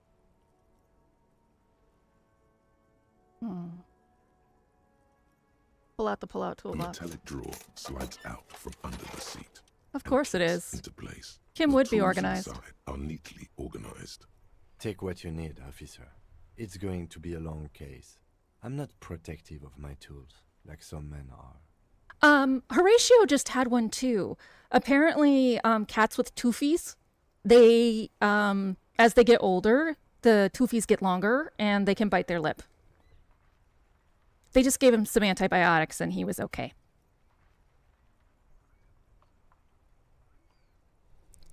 He's also, he also has a cyst on his back, like a subdermal one.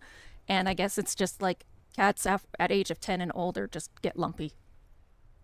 He's clearly a little protective of his tools. But what can you do? Work is work. Well, we're obviously going to need chain cutters. That man's tied in a tree. The handles are long and sleek. Snap, snap, go the cutters in your hand. Yeah, especially if it's like right on like her lip line. I don't think you should worry too much. Because literally they just popped it and then gave him antibiotics. The handles are long and sleek. Snap, snap, go the cutters in your hand. You know what? Fuck it. We're taking it all. The feels nice and cold in your hand. Heavier than you'd think. Cold and heavy. Like truth. You feel like you're reunited with truth once more. Did I break someone's head open? For opening all sorts of doors and lids. And the It's flashlight. robust, weatherproof, and well made. Police issue. Blue. That's probably what it is. Honestly, it's probably an infection. She'll be okay. Lets you see things in the dark you would otherwise miss. Push it in. Pull out toolbox, slides back into its nest. Preheated. Okay. We're leaving.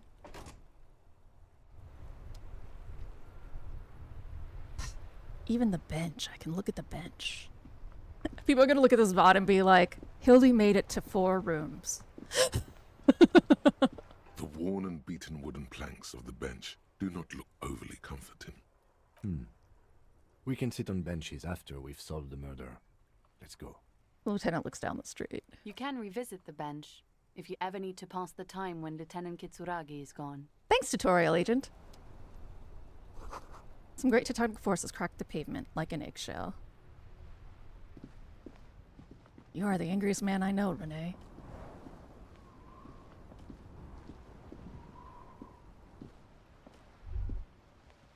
Oh, I missed it. Life doesn't need to be a struggle. He covers his mouth to hide a burp. I'll be with you in a moment, officer. Let me just finish my sandwich. Talk to angry old Renee first. Angry old Renee. Hello, angry old Renee. Have you no shame? Whining about your back every time you bring out the measuring tape. Renee, you're a man with a fork in a world of soup. Please, let's just try to enjoy the game, all right?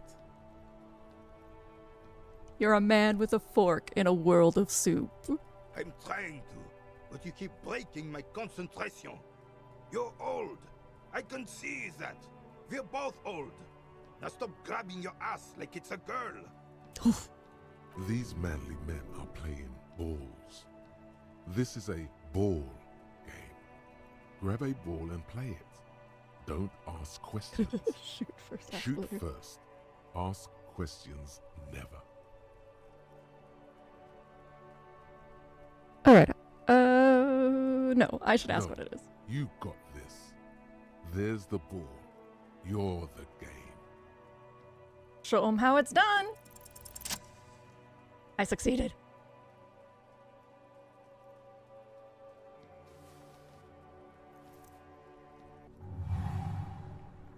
You are immediately surprised by the ball's lack of weight. No matter. You'll make it work. Oh no. God, this is right. You feel the familiar tremble of excitement and adrenaline that precedes every victory. Let go. Time as frozen. Be the ball. Oh no. Oh no. Shot, but. Merde! Bordel de merde! What the hell is your problem? Not a weak right tricep, that's for sure. I don't care if you are a cop. You do not just ruin someone's game. It's so goddamn disrespectful. I'm sensing anger, and I don't understand why. You vandalized our game, son. We can't play pétanque with 5 pool. Pétanque? Yes, pétanque. You ruined our pétanque game. We want our pool back. Pétanque, like in Claire. It's named after an obnoxious ball game. That's why it explodes in little balls. That's why it has that stupid little black ball attack.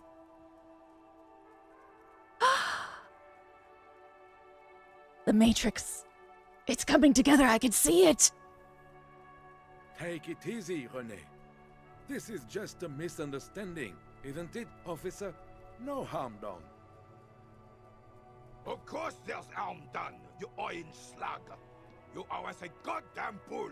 The heel of his cavalry boot slams in the ground. Fine. I'll go get the damn thing. Good. Mistakes are forgiven when men at least try to right their wrongs. I believe you will try. Now, why did you approach us? Just talk. It'll smooth things over. Old people like attention. Do you know anything about the man hanged in the backyard of Whirling in Rags? Unfortunately, I don't. Unlike most of the locals, I have no qualms about assisting law enforcement. But this affair has passed me by completely.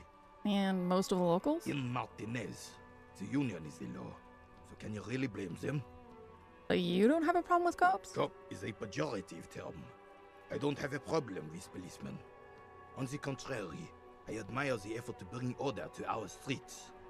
So you don't know anything? If I knew, I would not be afraid to tell you. I simply don't. I'm an old man, not a coward. The daily business of the riffraff no longer concerns me. This is a man with a lot of past, but little present, and almost no future. Thank you for your time.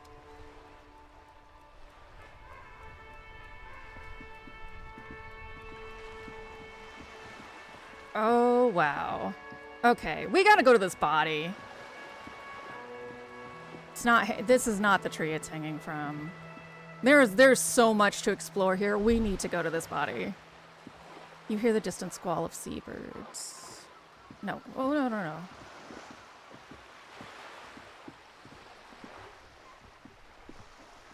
A splatter of bullet holes lines the wall.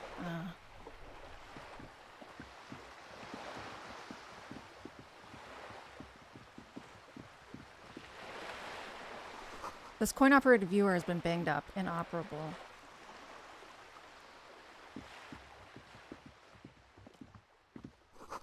On the cover stands a very muscular man surrounded by flames. This book has a rose, a pistol, and a half-naked dame on its cover. This is a book about pate. This book, you don't really understand what it is about, nor does it seem important. A book about boyadero culture. It promotes freedom and roaming upstream. A book about the future. The government reads your mind using radio technology. We're not talking to the kid. And of course, no problem calming burgeoning anxiety. I'm here for you. We must go find... We gotta go to this body. I could dick around forever, but let's at least go to the body. Oh my god. There has to be another person near the body. I'm coming... Oh, balls. Isn't... They said the body was to the north, right? Frit. Spelling is correct. Okay. So, body's not this way. Is body this way? No, because that's the water. To the west is just the water. So if that's west, this is north, then maybe the body is in that tree. Or it's back here?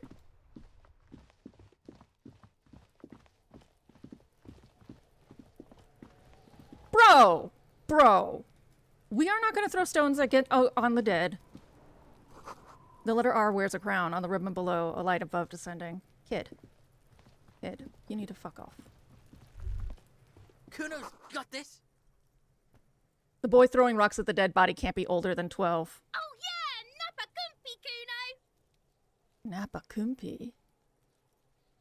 Yells the other kid. Hey kid, a word? Police business. Right in the dick, Kuno! Get him right in the dick! They're in Baldur's Gate. Love it in the dick. Oh!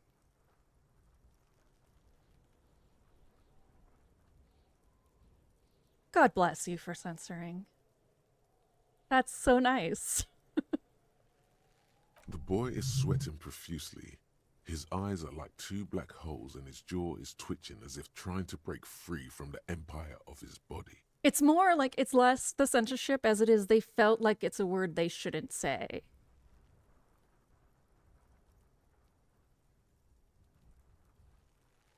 Stop using slurs at my crime scene. Not how we do it. Can't talk, pig. Shit's coming up strong. Throwing rocks. Shit coming up strong. That sounds good. Joyous. You should hang out with this kid and see what that juicy shit is all about. Juicy what now? I mean drugs. The kid's on drugs. Oh. Yeah, Kuno! Ride the lightning, Kuno! Kuno's riding it, see? He wipes sweat from his brow and sends another rock flying. The rake, Kuno! You should throw the rake at him, Kuno! The fuck? Does Kuno know what a rake is? Kuno's not a gardener. Him, what should we do? We shouldn't do anything. I don't tempt such forces. What forces? You will see. Okay. I don't have time for this.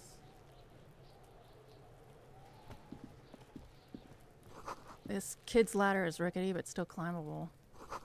Someone is trying to grow herbs in the greenhouse.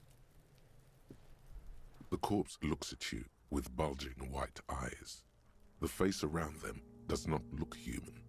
It's swollen and ready to burst. His lips are fish-like and his tongue like a ball gag in his mouth. You seem to be holding your breath. Look down. A cargo belt twists his neck at an unnatural angle. The body below appears stiff. It's letting out an ungodly rot. The smell seeps in, even through your clenched nostrils.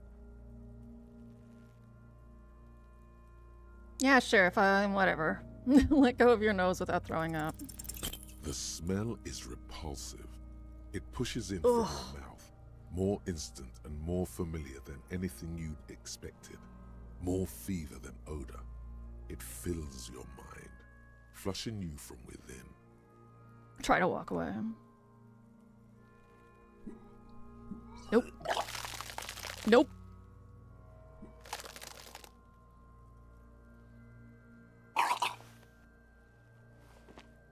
Too late. It's impossible to keep in. Your body curls and pushes it out, burst by burst. Neuros like didn't need that audio. To be fair, that's the classiest puke I've heard in a video game.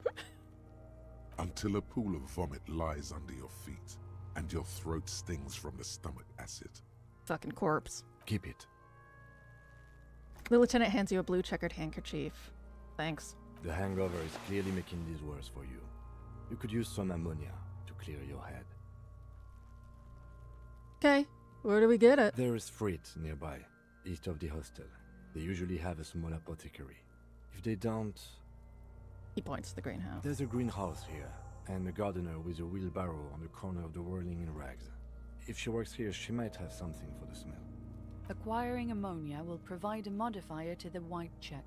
Modifiers make checks easier and allow you to retry them. Turning away. So...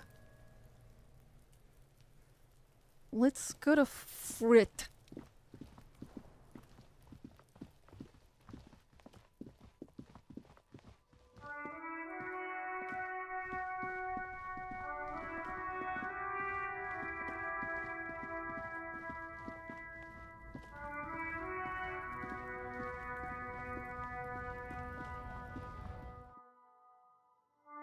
You can sleep after 9 o'clock, it says. A melancholy pop song plays on the radio. You see several packaged raincoats fill a low shelf beneath a display of croissants and juice bottles. The raincoats are transparent, except for the big Fritta slogan on the back. Leave. I'm not going down that route right now. Welcome We got to business. Frit. Feel free to look around or something. Everything is out on the shelves. She returns to her magazine. What's that magazine she's reading? What magazine are you reading? You mean this? She looks at the cover, boasting a colorful photo of two girls kissing. Ooh. This is Pop Stars. It's got, like, famous people in it. It's not for sale. Looks like it also has something called Police de la Mode, featured on page 34. This speaks to you.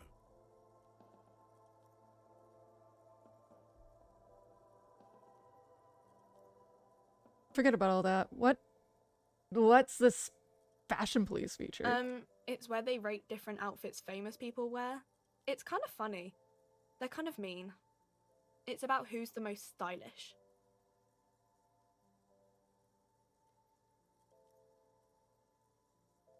Who's the numero uno guy in there right now, and does he look like this? A lazy eye scan up and down your body, assessing the situation. No, I don't think so. We are not the fashion police. We're the real police. Before we go on, what is this? I don't know. Frit? And what is frit? A 7 to 11 grocery store. Why is it written with 3 T's? I think they think that the extra T makes it funkier. It doesn't. She chews on her gum with disgust. Oh, can I do that? You mean this? This is Pop's. Looks like it also has something called Police de la Mode, featured on page 34. This speaks to I can choose the lesbian option now. I approve of this. Very futuristic. She pops her raspberry-flavored bubblegum and nods. The lieutenant frowns at you before turning to the clerk with an apologetic half-smile. Okay. Okay. I'm not really supposed to be chatting to anyone, but... She puts down the magazine. Do you have any ammonia for She looks sale? up from her magazine, eyes filled with tired ennui. Yes, what we have is there, in the medicine cabinet. Go take a look yourself. Can you tell me anything about the dead body? I don't really know anything. I mean, I know it's there, but I haven't seen it, so... Did you know the man who died? Not really. Does it mean you knew him a little? No. I didn't know him at all. How long has it been there? I don't know, really long. What do you think happened? I don't know. No need to worry. Bill It's Shan's just standard voice. procedure for us to ask around. If you hear anything, let us know, okay? His voice is soothing and professional. Okay. Thank you for your help. You're so classy, Kim. The tear machine stands in the corner. A sign says, 1 bottle equals 10 cents. What is this? Oh, that's the tear machine. Yeah, but what is it? It's a machine for tear. You know, you find tear outside, like bottles or whatever, and put it in the machine. Oh. Then it gives you money. I see. And how do I pick up tear for the tear machine? You need a bag, I guess. We used to have some, but we gave them all out, so... She shrugs awkwardly. Feel free to use it if you find a bag, though. I'm sure there are some out there. Somewhere. Waves vaguely.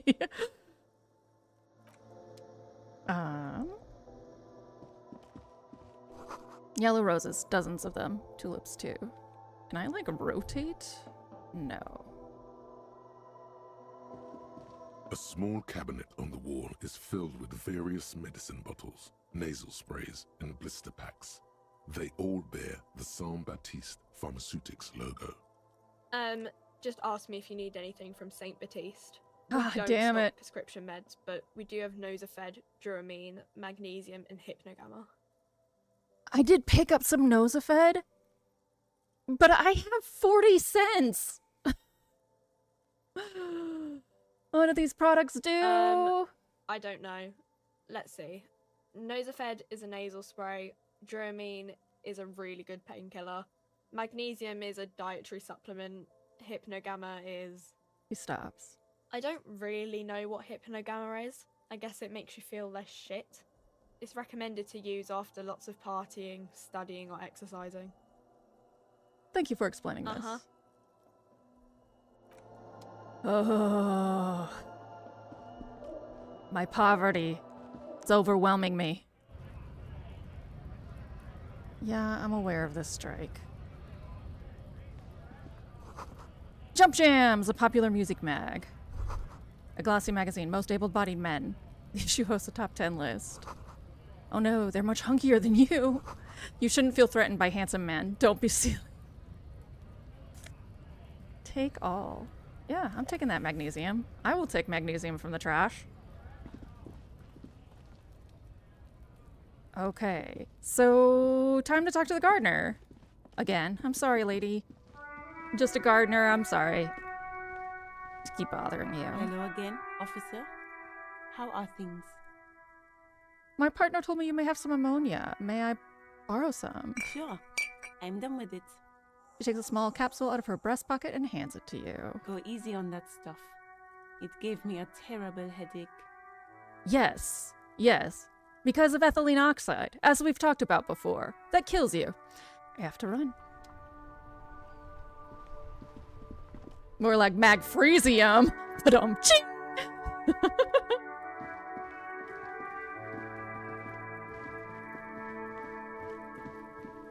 Pardon me, kid. It's time to actually investigate this body. There he still is, looking right through you with his white eyes. Oh my the body God. below is entirely dedicated to that corpse smell. Has Emitting ammonia. it is all it. The ammonia only makes it worse. The combination forces tears out of your ducts. You managed to keep it in once. The second time. Oh, no, I'm sorry, Neuro. When the vomiting is done, your cheeks are wet with tears.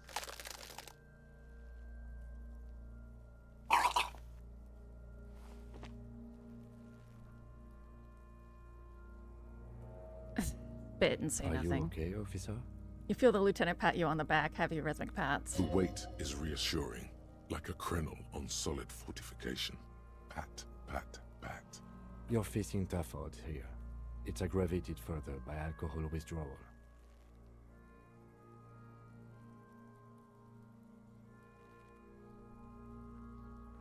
Do it without me, I just can't keep it down. No.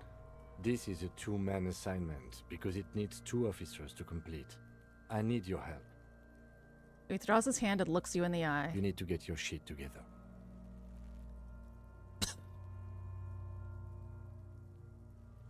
I'm so sorry, Kim. We should go talk to the locals. Find something else to do while the wind changes. It's pretty bad right now. You've gained a thought. When this dialogue is over, go to your thought cabinet and internalize it for special bonuses and effects. Volumetric shit compressor. Give it half an hour. Get yourself together. Then come back and have another go. Run away. Leave. Okay. Your shit is apart, and it's rather unbecoming of a cop and a human being. It's supposed to be the opposite of that. Together. Compressed in a small area. To achieve a solid level of shit compression, squeeze your butt cheeks together for 30 minutes. Do something similar with the 2 hemispheres of your brain. Talk to people. Maybe that will help. I have been doing... I did it in the wrong order again.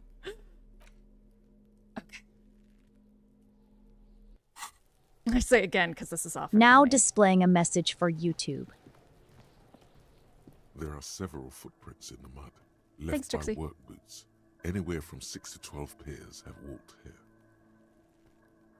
Visual calculus. Get an exact count. Damaged What do you morale, think you are? -1. A super detective? You're hungover. These are just dents in the mud. No pattern emerges for the time being. What kind of Every boots? worker's boots with reinforced toes and hobnails all over the yard. Alright. You know what's really interesting about this guy? The socks. Also that they just decided to like, genitalia, we're not showing it. I approve. Like, that's a stylistic choice. I appreciate that they committed to one or the other. Super locked. I gotta dick around for a half hour. We're looking in trash bins. There are bottles inside. You could pick them up if you had a bag. We're finding a bag! The book appears to be erotica, but without actual erotica. Hello, sir. Step right in. The store is open. A young girl with chubby red cheeks waves at you, smiling. Her nose is also red from the code. Hello. Are you interested in a new and exciting book? She stomps her feet to feel warmer. Is it okay if I ask you some questions? Okay, sir. I'll try to answer any questions you have. I hope they're about books. What's your name? My name is Annette, sir. My mum, her name is Plaisance. She owns the store. She's inside, minding the register, or organising the stock. The girl gazes at the window, then suddenly jolts, her eyes wide, as if recalling something. Feel free to step in and browse our wares. And you're standing out here in the cold because? I'm signalling that the store is open. Otherwise, people might not know. They'd miss out on the crime, romance, and biographies of famous people. She nods eagerly. A sudden gush of wind turns the pages of the books on the counters. She covers her face, smiling. But she's cold. You're cold. Can I help in some way? Kind of you to offer, sir. She doesn't know what else to say. What could you do to help her anyway?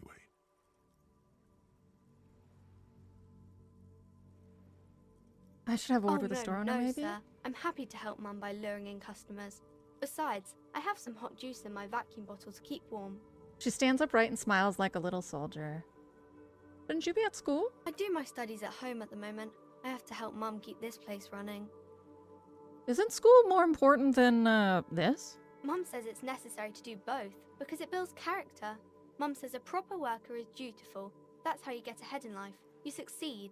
And how's the business going? Mum says it's peachy. She was a little afraid at first. There's talk about this house being cursed. He looks over her shoulder. Behind her, the window has been boarded up. You sense the boards creaking, twisting for a second, and some kind of doubt in her tense shoulders. Cursed?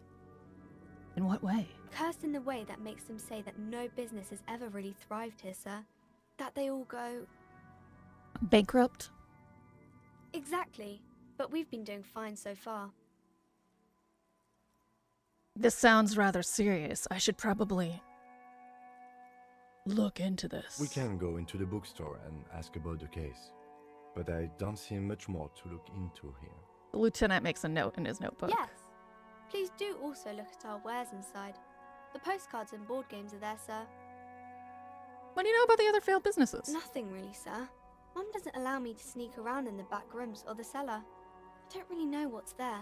She looks a bit disappointed. How does this curse manifest itself? It does not manifest itself in any way.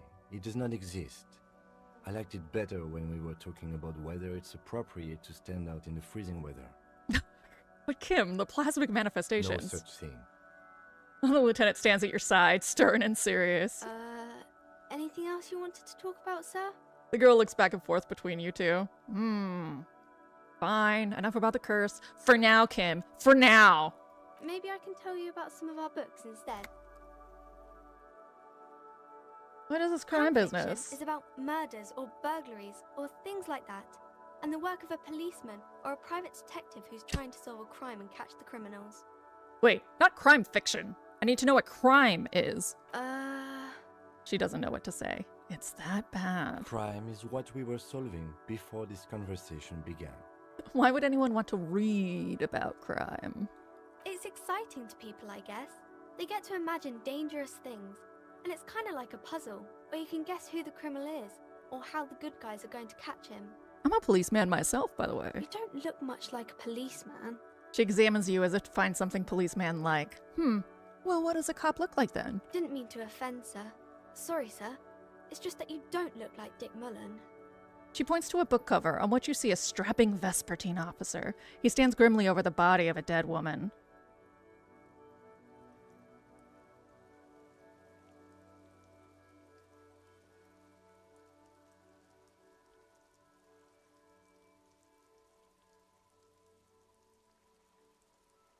It's not your body that's important in police work anyway. It's your... Head? Yes. No, it's your soul. Your blue soul. No, your resilience.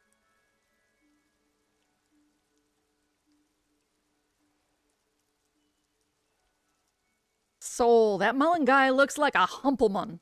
Who could respect that face? It's not even drawn correctly. He lacks soul. I'm not sure I understand. Policeman's gotta have the right stuff. An ingrained sense of the law. No one would follow a weakling like Mullen. If you say so, sir. He's just a fictional character. He's no match for your soul. She smiles mischievously. Maybe you can show me some real police work, sir. Like in the books. The cover image of Dick Mullen seems to stare at you with harsh disapproval. Okay, I'm gonna deduce something now. You fail to deduce Damn anything it! substantial. She waits intently. I'm a detective, I deduced that. You are very small. Come on, don't be silly. That's not a proper deduction. What is romance? It's the type of book where there's a rich lady and she has to choose between the good man and the bad man.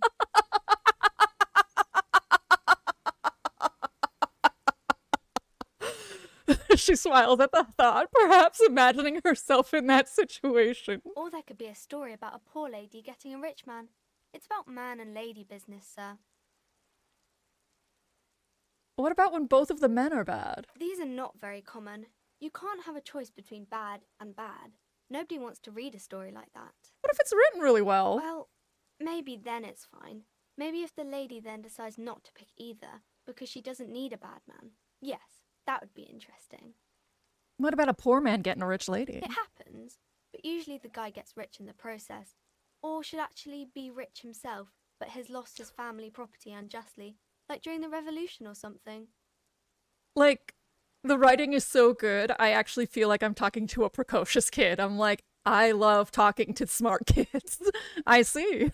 Those are unhappy books, for most of the pages. People sad about what they have lost, but then it all turns out just fine in the end. What about when everyone is poor? That's really not a proper romance story. That's more like everyday life. Sometimes you have to write about real life things. Not in romance books, sir. These are about nice and pretty people, and everyone is happy in the end. What about a book where the man and lady business doesn't work out at all? I haven't read many of those. Maybe you should ask Mum. I don't think it's a romance story if the main characters break up, though. Yeah, you think she has one about an excruciatingly painful breakup? She pauses, trying to figure out the appropriate answer. No, think about it. One where they plunge into a torrid spiral of pain and recrimination. Only it's really long and drawn out, scarred for life. Phantom Limb! No, I don't know. She looks at you with puzzlement. You can take this. Blossom like a pain flower. Yeah, and it drags on for years and years with no resolution in The sight. girl is at a loss for words. Each of you filling with resentment and bitterness for having ruined each other's lives. She shifts and sways on her feet. Each of you tearing at the other's innards. Confused and uncomfortable. Leaving a gaping emptiness, a vacuum heart that still hurts ceaselessly. I'm sorry, sir. I don't know how to help you.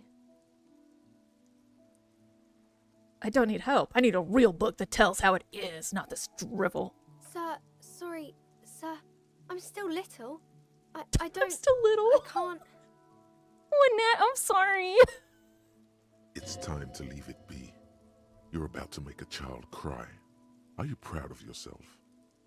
Not a single shred of pride remains in me. This is your tiny chance for redemption.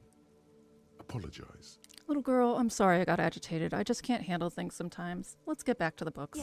Yes, sir. Oh, I leveled up. Oh. Inland Empire, hunches and gut feelings, dreams and a waking life. Where's composure? Here. This. Except changes in clothes.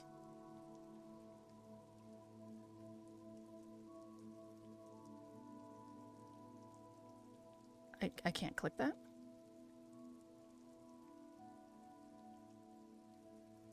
Who are these kings famous and people? Queens and generals of old, or artists and writers, or musicians, those kinds of people.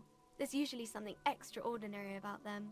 So she scratches her cold-reddened cheek, then I continues. think that's why people read them, to find the secrets of their fame.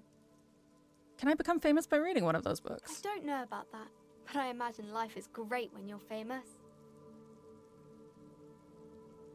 Fame sounds delicious. Maybe someone will write a book about me one day. Why would they do that, sir?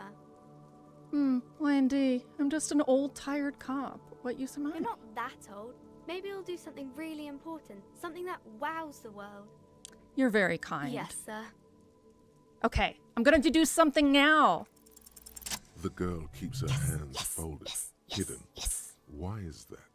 Why do you keep your hands What folded? do you mean, sir? You look sweary. She knows where this is going. You can show them to me. She looks around anxiously. Her hands remain folded in front of her. She doesn't want to show them. The lieutenant stands by, looking at the two of you with little interest. A facade of true professionalism. He is far more intrigued by the situation than his poise reveals. It's okay. She brings out her reddened hands, her nails frayed, nearly chewed down to the flesh. You bite your nails. And you knew this from me keeping my hands folded? She shoots you a suspicious glance. Yeah. Well, that proves nothing. Anyone could do an easy deduction like that. Her eyes flash with defiance. She's not impressed. She actually is impressed. This is more like a defensive reflex. You want more? But I can figure out why you bite your nails. I got a few reasons in mind. She nods, half provocative, half enthusiastic. You're uptight because of your mother and the pressure she's putting on you. Maybe so, sir.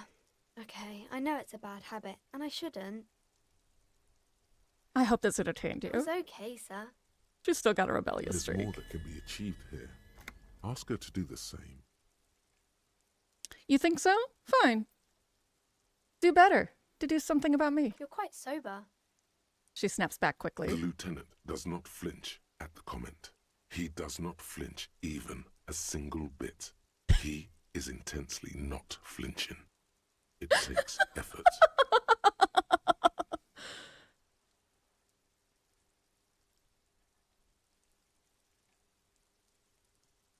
I am also sad, and my head hurts. I'm sorry, sir. I hope things get better soon.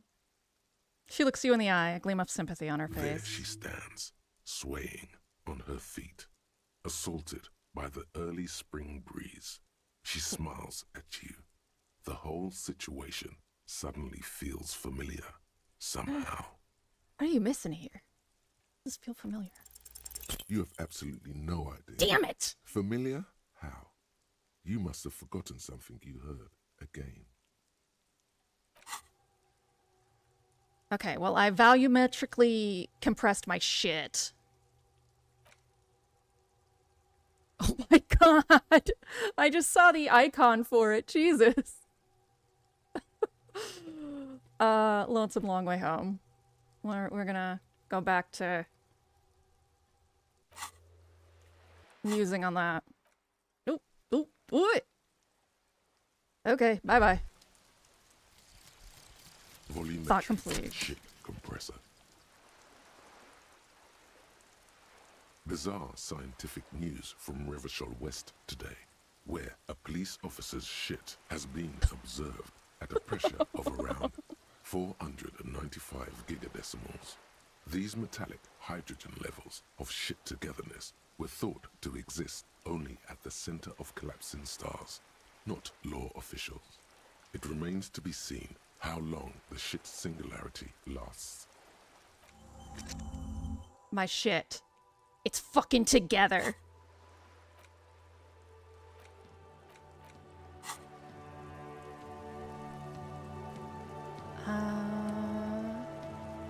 Okay.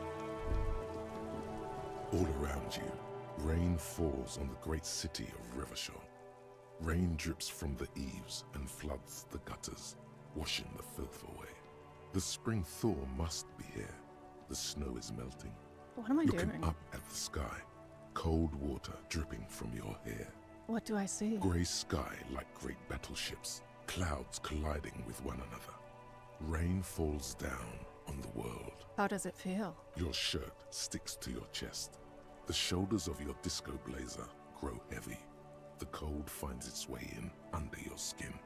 You shiver, and the city shivers with you.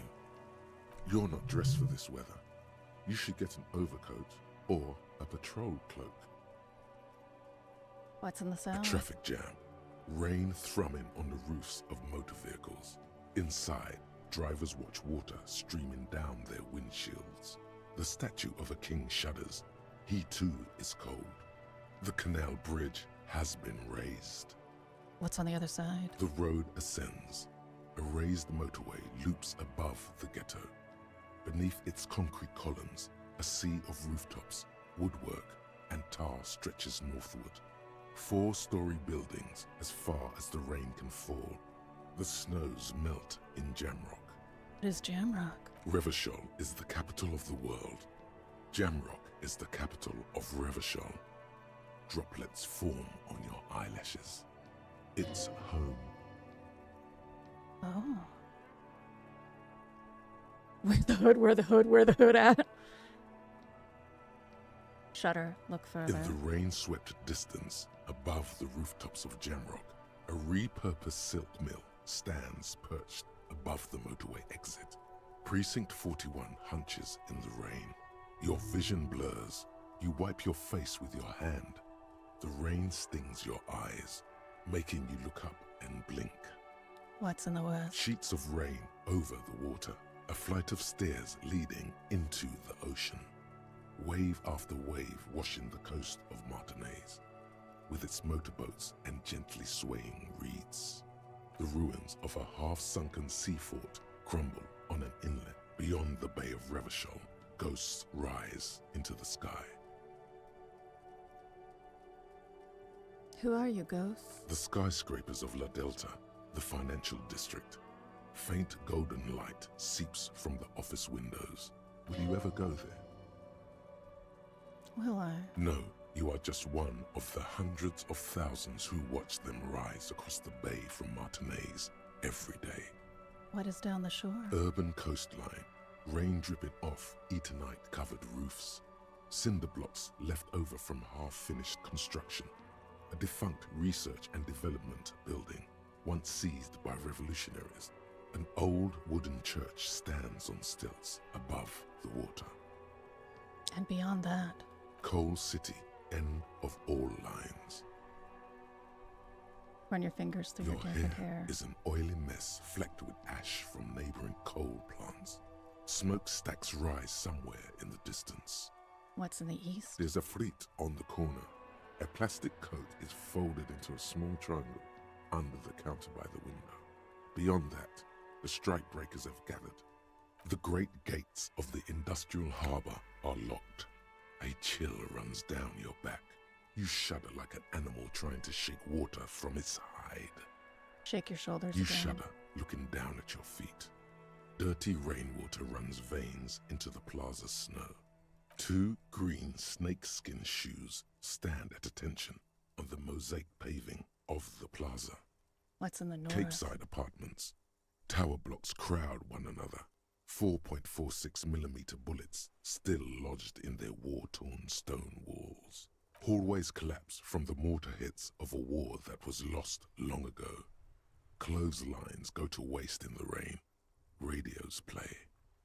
And closer to here? A yard. Rain falls onto the roof of a woodshed. Coal leaks into a puddle beneath a dead man's feet. He swings from a tree, bloated. Droplets of rain slip from his cold cheeks. What's above? Coalition aerostatics hang like apparitions under the cloud cover. Way up there, where rain forms, rotors flutter silently. Your sight clears. What's below? Collapsed storm drains, old sewage systems flooded with rainwater. Hidden weapon caches from the Revolution. Doors leading down to L'Royaume. The catacombs to which, for 3 centuries, they delivered the blue-blooded dead. Motherfucker. This rain will not let up anytime soon. You should get a raincoat. There's a freight to the east. They sell them there. With my 40 cents?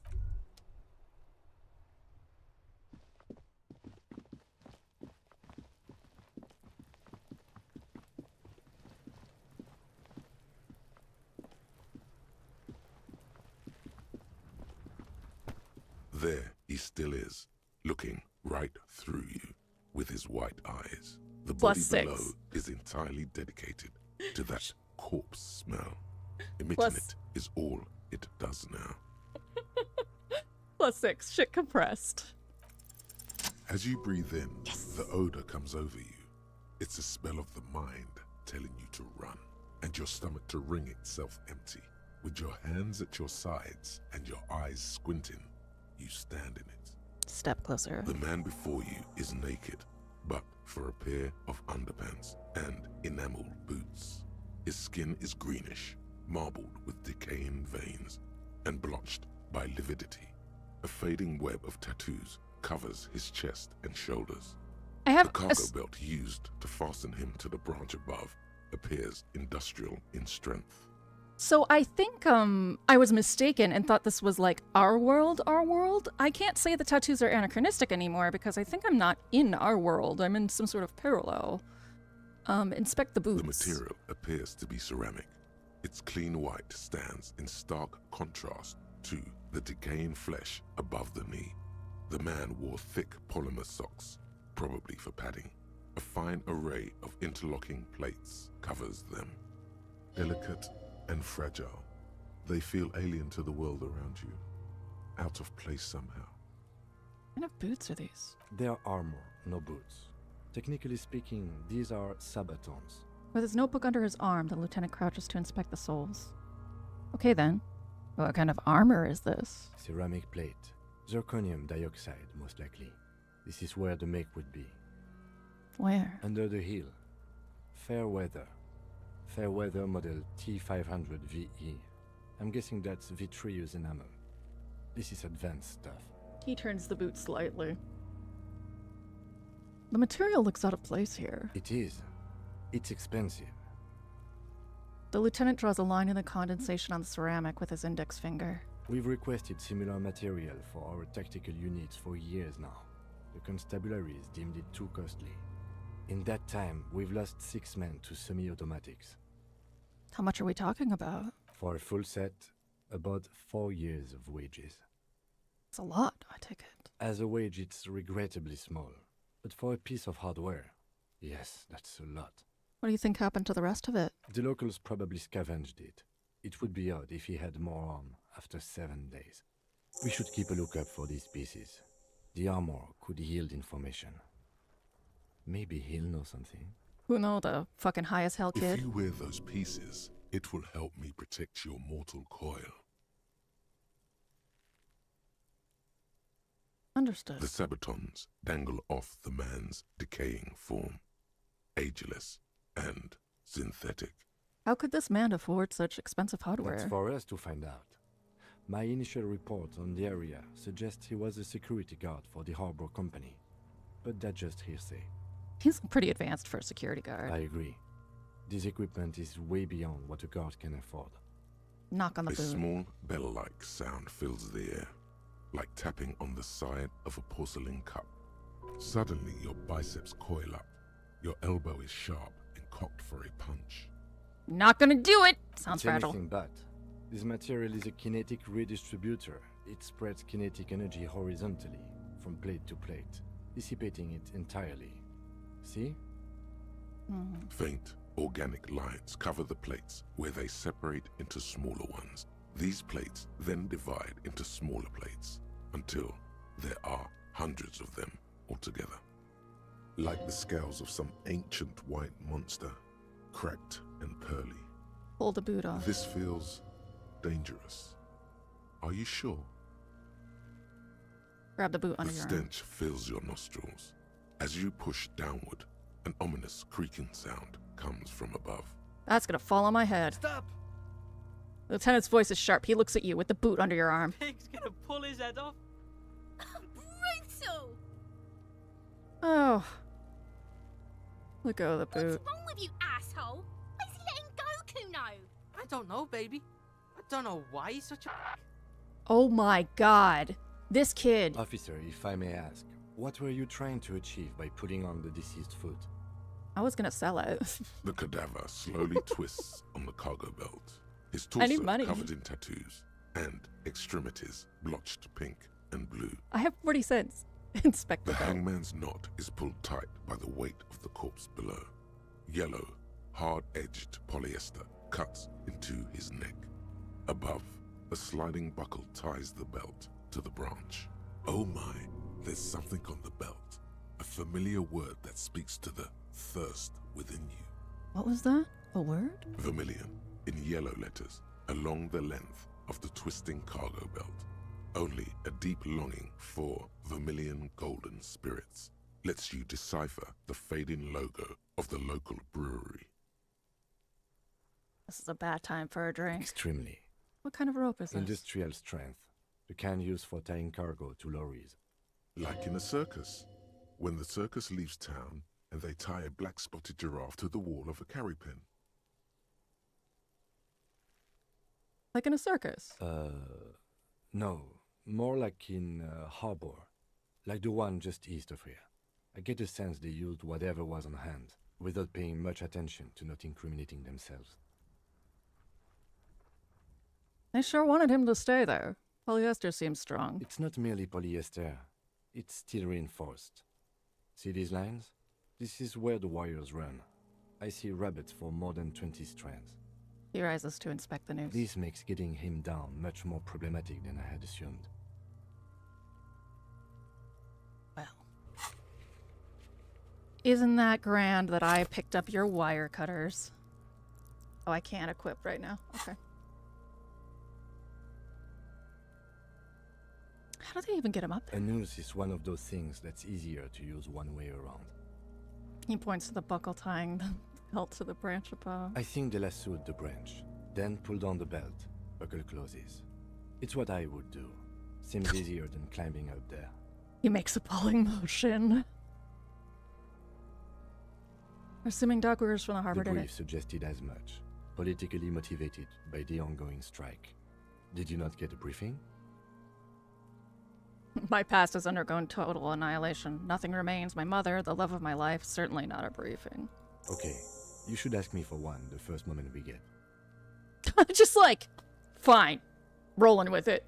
The cadaver hangs from the cargo belt, limbs limp and torso covered in tattoos. Inspect the An tattoos. intricate web of blue lines stretches across the torso, from the right shoulder to the solar plexus. Each time they intersect, a small white star is formed in their crossing. Hundreds of fading asterisks riddle his skin. Their concentration is highest around his heart. Wow, white ink. Shit, I'm surprised that's still visible. His corpse is marked by stars. What will mine be marked by? Alcohol and heartbreak. Sounds about right. Your fist clenches suddenly. It will be marked by bullet holes. Decay is creeping on the tattoo. Already, most of the canvas that's holding it has darkened. Now, it disintegrates slowly, letting out a stink. Is this a national pattern? Of no nation that I know of. If anything, it reminds me of religious illumination, last or penultimate century. Men who live harsh lives often turn to innocentic worship. But which one? I see no trace of a humanoid figure. The pattern does not stir patriotic or religious sentiment in you. What it does is speak to the wounded, limping animal, the male in particular, unable to communicate in anything more than grunts.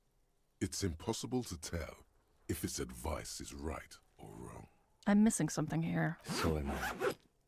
A sudden ringing fills the air as the lieutenant pulls down the zipper of his orange He jacket. takes a thin piece of milled aluminium from his coat pocket and pulls it open. Sounds like a sword being unsheathed. A small lens appears. Some sort of camera. Let the lieutenant work. Shit, Kuno! What the fuck is that? An instant color camera. He produces 2 metal-capped ampoules and clicks them into place on the side of the apparatus. Thin slot shines This there. is the first time he openly acknowledges the kid's existence. I have only 2 ampoules, so nobody move. I don't want to waste one.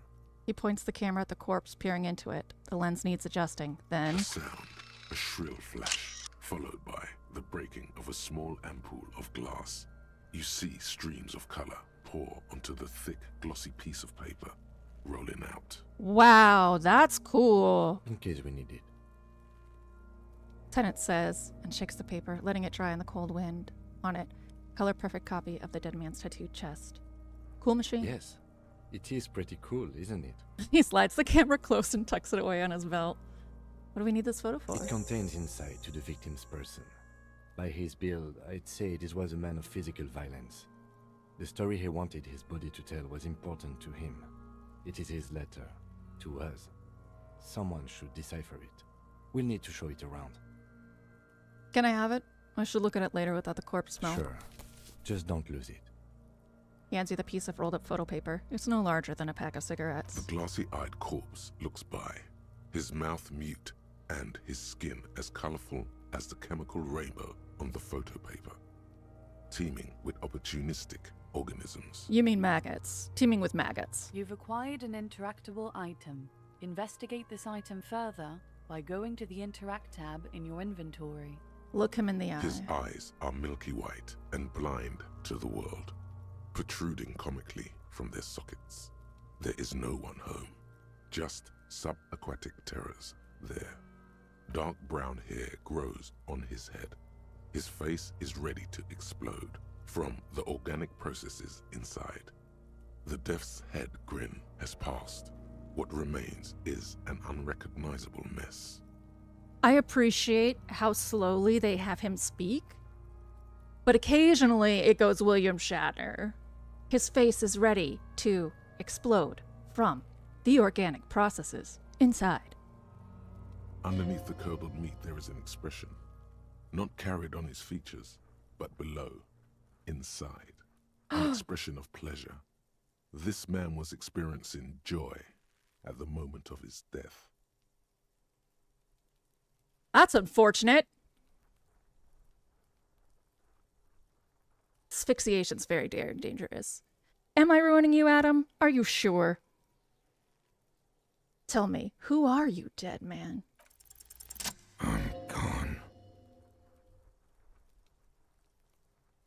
Where have you... Why were you feeling Welcome pleasure to Eternal when you Mediocrity. died? Welcome to the Maybe media I was place. getting my rocks off. What dialect is that anyway? It's a mishmash, Copabolo. You think I'm Messinian, don't you? For you, this is how people from Messina speak like. Are you from Messina? No. My hair is too light a shade of brown. My eyebrows, too. Trust your inner racist. All right, lizard brain. I always trust my inner racist. Ah!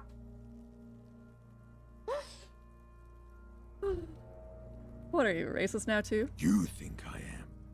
You think I was a racist because this lump looks military and has tattoos.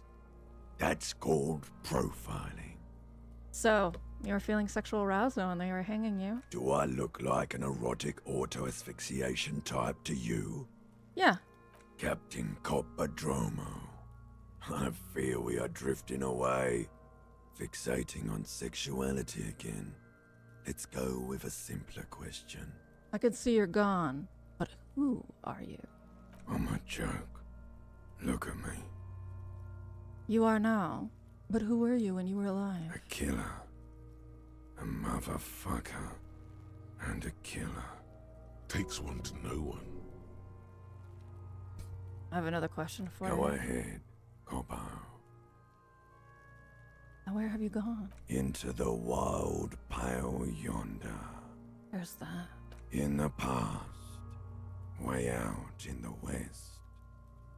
What's happening? What do you mean? Never mind, I wanted Ask to... me more questions. You fucking love questions. I hate you. You stink and you're boring. Nah, why do I love questions so much? Because you're a copperoonie. Look at all of them go.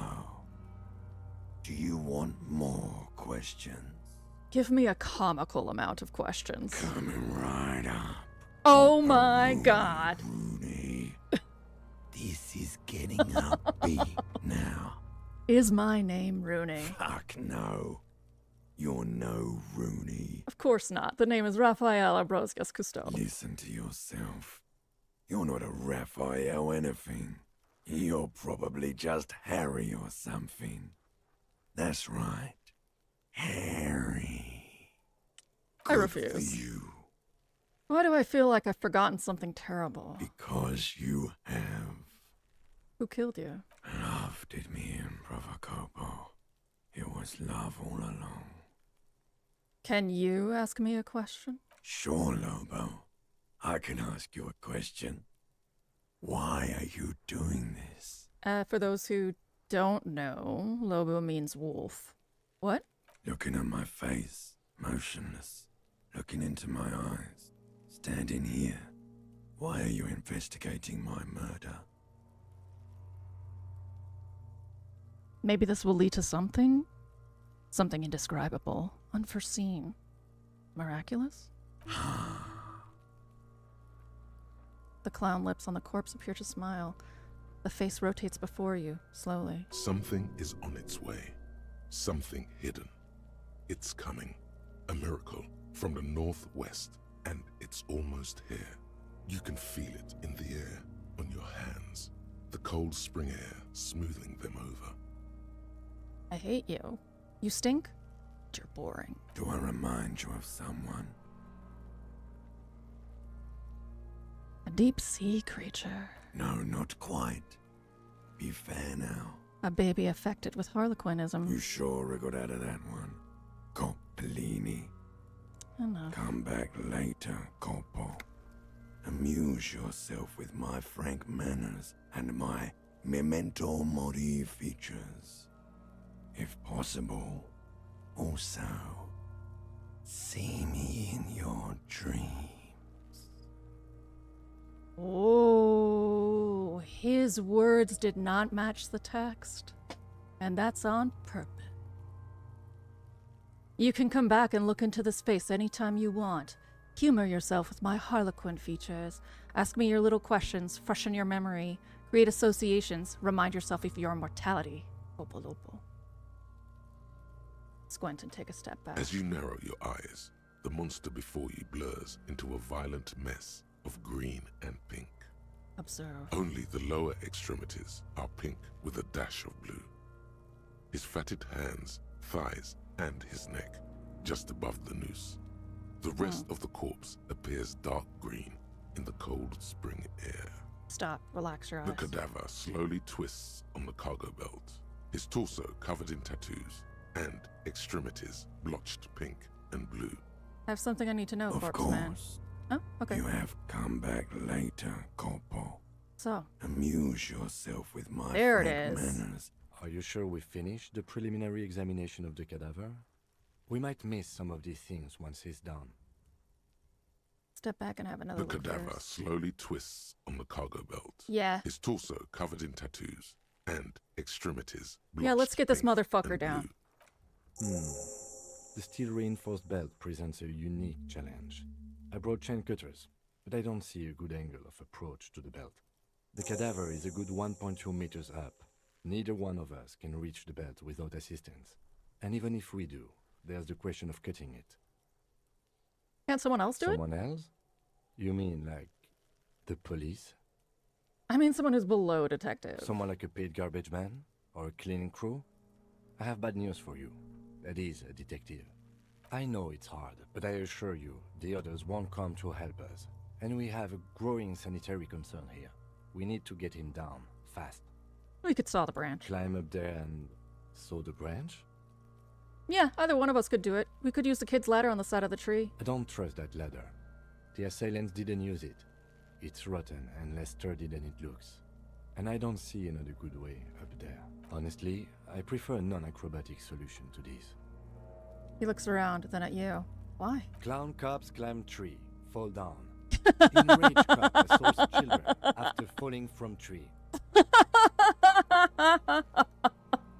Cretin cop, they like that word, saws the branch he's sitting on, literally. Local children report corpse mutilation. Fuck yeah, climb that shit, monkeys! See, you're only making them do those things less. What does Kuno mean? Because we've got Kuno Esse and Kuno.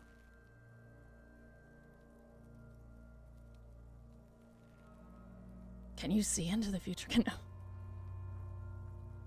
So we're going to just let those kids bully us into not doing our work? What I'm proposing is, we save acrobatic tricks as the last resort, after we've tried everything else.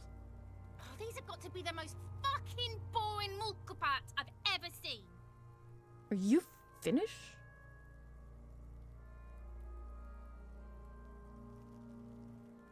Maybe we could ask for help from the harbor? I was really hoping we wouldn't. The Union appeared to be suspect in this case. It seems like a dangerous route to go down. Confirmed. It's unsafe. Alright, let's reconsider. But what other options? The corpse twists on the belt, like chicken on a skewer. We could shoot him down. Yeah! Bang bang time, pig! Shoot his head off! How? Just shoot the belt. The bullet will break it. It absolutely will not, officer. That's not how physics work. It will maybe cut one thread loose. Yeah, now we're talking. Entertain a Kuno with some shit. They'll miss! The pigs will miss Kuno! The lieutenant is undecided. On one hand, he wants to shoot some gun. On the other, it's an awfully stupid idea.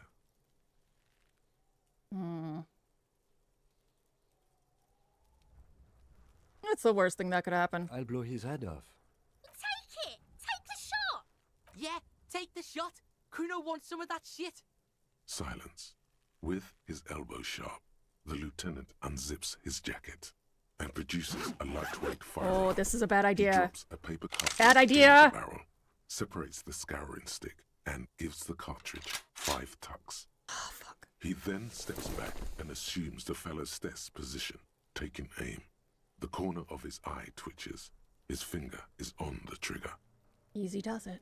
He's gonna fucking miss! The kid's voice is drowned in a shrill blast that echoes off the walls of the surrounding tenements.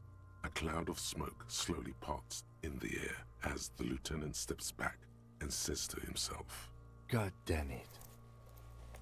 He feels bad about it. About his eyes mostly. Just having bad eyesight. Probably from a young age. Whatever you do, do not console him. Fucking idiot! Mulka-bat asshole! Kuno could have hit it easy, but then Kuno's not fucking handicapped, is he? God damn it, get your shit Remain together. collegial, officer. It was an honest mistake, and I will not repeat it. Try again? No, we are lucky as it is. We didn't break anything, and the victim remains uncompromised. He looks around at the windows overlooking Any the yard. more mistakes could put us in an unfortunate position with the locals. We have eyes on us. I didn't do us any favors with that. Who told me not to console him? Was that It authority? seems someone is worried about your posture, ma'am. Empathy. Oh, thank you, Megan. And thank you, Trixie.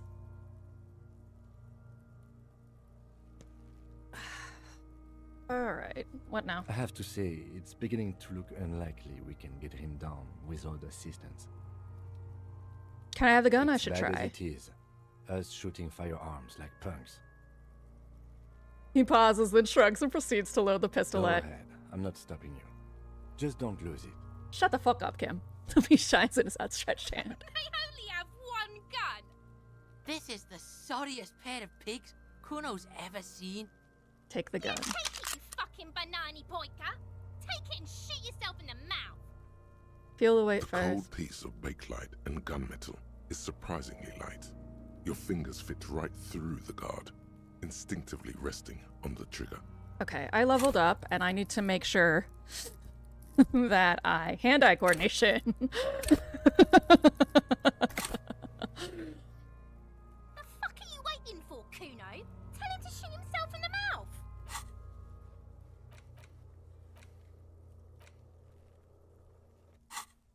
Kuno is silent. Aggression gathers in the air. The trigger feels delicate and ready to break under your finger. Point the gun at the belt. The buckle comes into focus in your sights. You stand with your feet planted firmly in the ground and your left hand supporting your gun arm. Why don't you just shoot yourself in your mouth? At least you won't miss.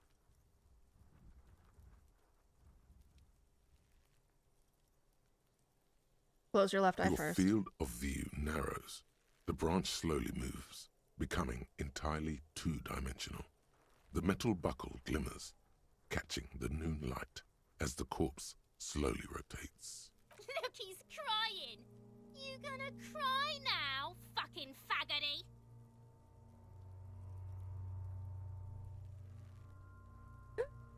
I'm back. Demand you stretch. A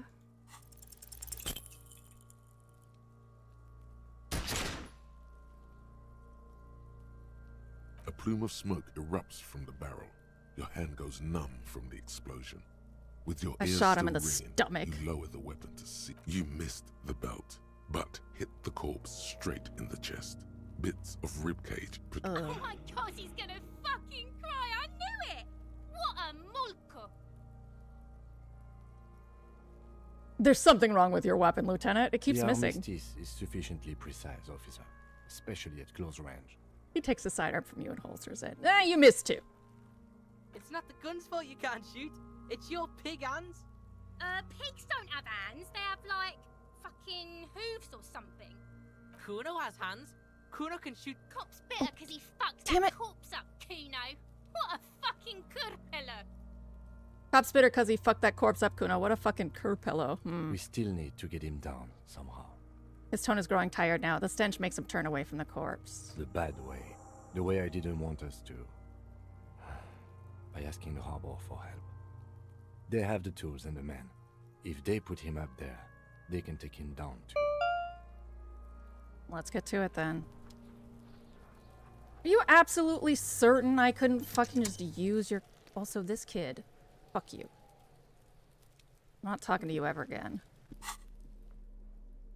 Tools. Interact. Snap this photo of a hangman's tattoos. It displays the intricate web of blue lines. Yes.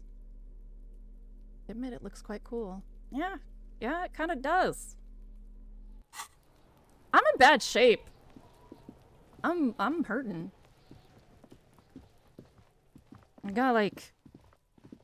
I need to heal. I click on these, what happens? Oh!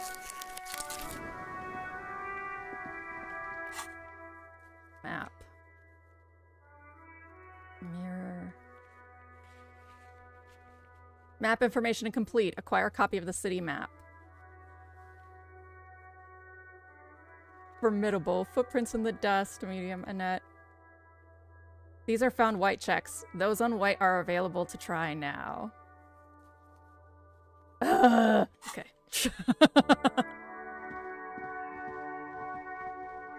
I cannot get a map of the city. I am incompetent. What I need is a bag. Do you have a bag, bro?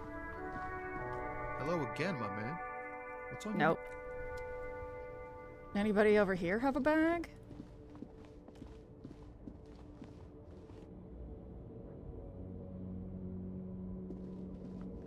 Ma'am, someone has paid for your hydration. Oh, I must get hydration. I'm gonna run ads because they start in 2 minutes. I'll be back. I'll be back. I'll be back. Twitch, where are you? Where's the Twitch window? There it is.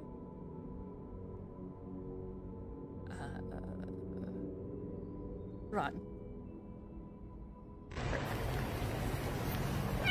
Tell me what you think, Yorkie. You think it's terrible? Is it horrible?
Tell me what you think, Yorkie. You think it's terrible? Is it horrible?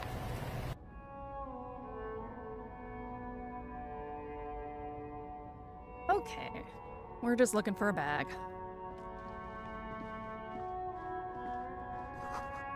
He's a human ox. Alright. Do you have a bag? Yes? Tell me about the case. What do you want to know?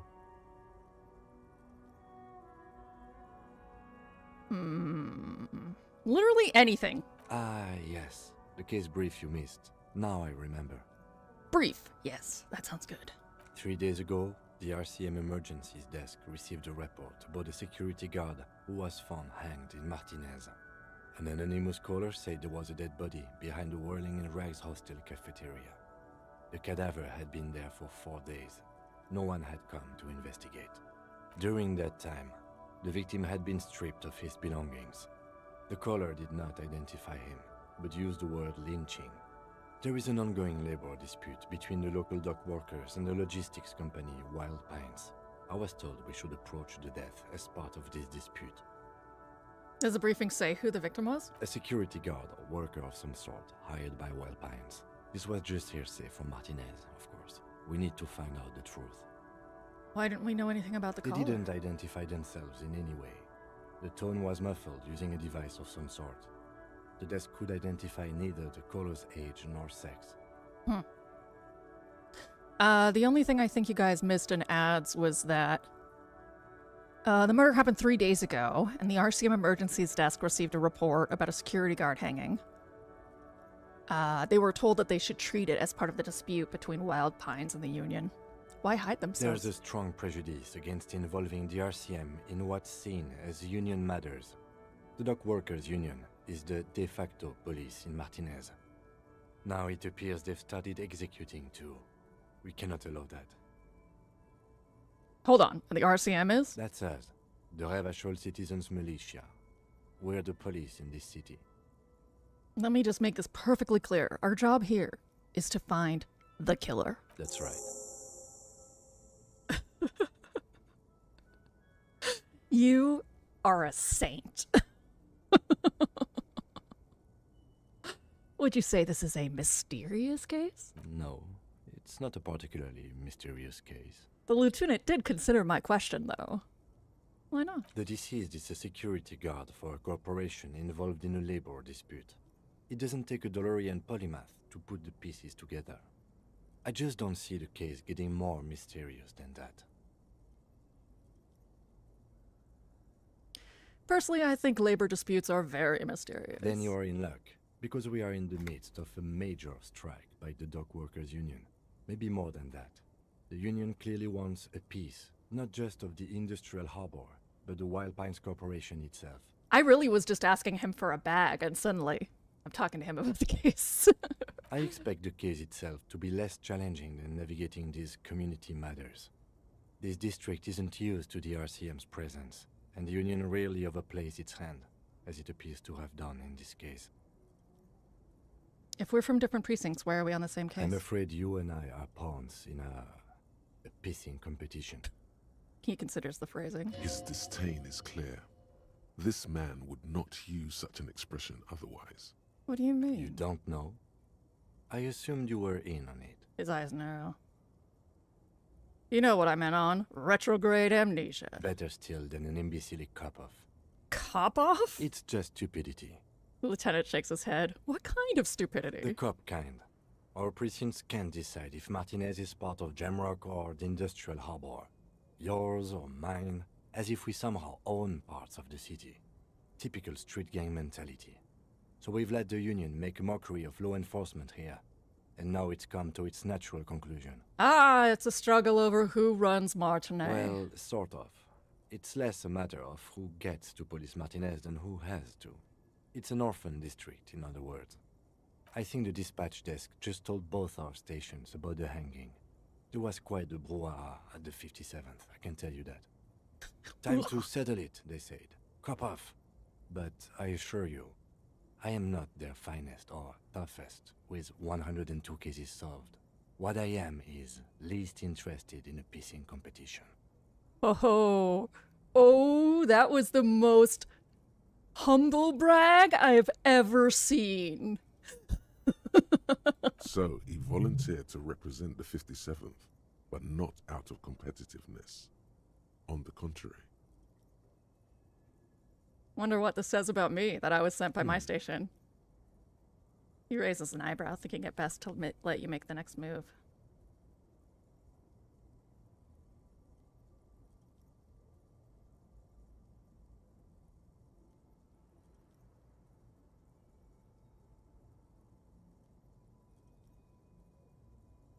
I must be an augury, an apocalyptic omen sent by my people. Can you guess my message?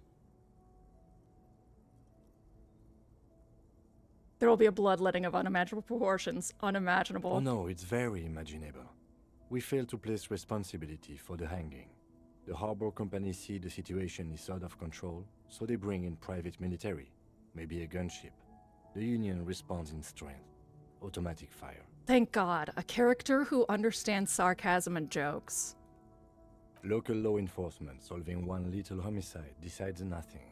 Not solving it can have real and calculable effects. Things can always get worse. Matter of fact, augury, we should move. Okay. Yes, it's a wholly pointless matter. Forget I ever mentioned it. Secret task complete. He's actually glad it's addressed now.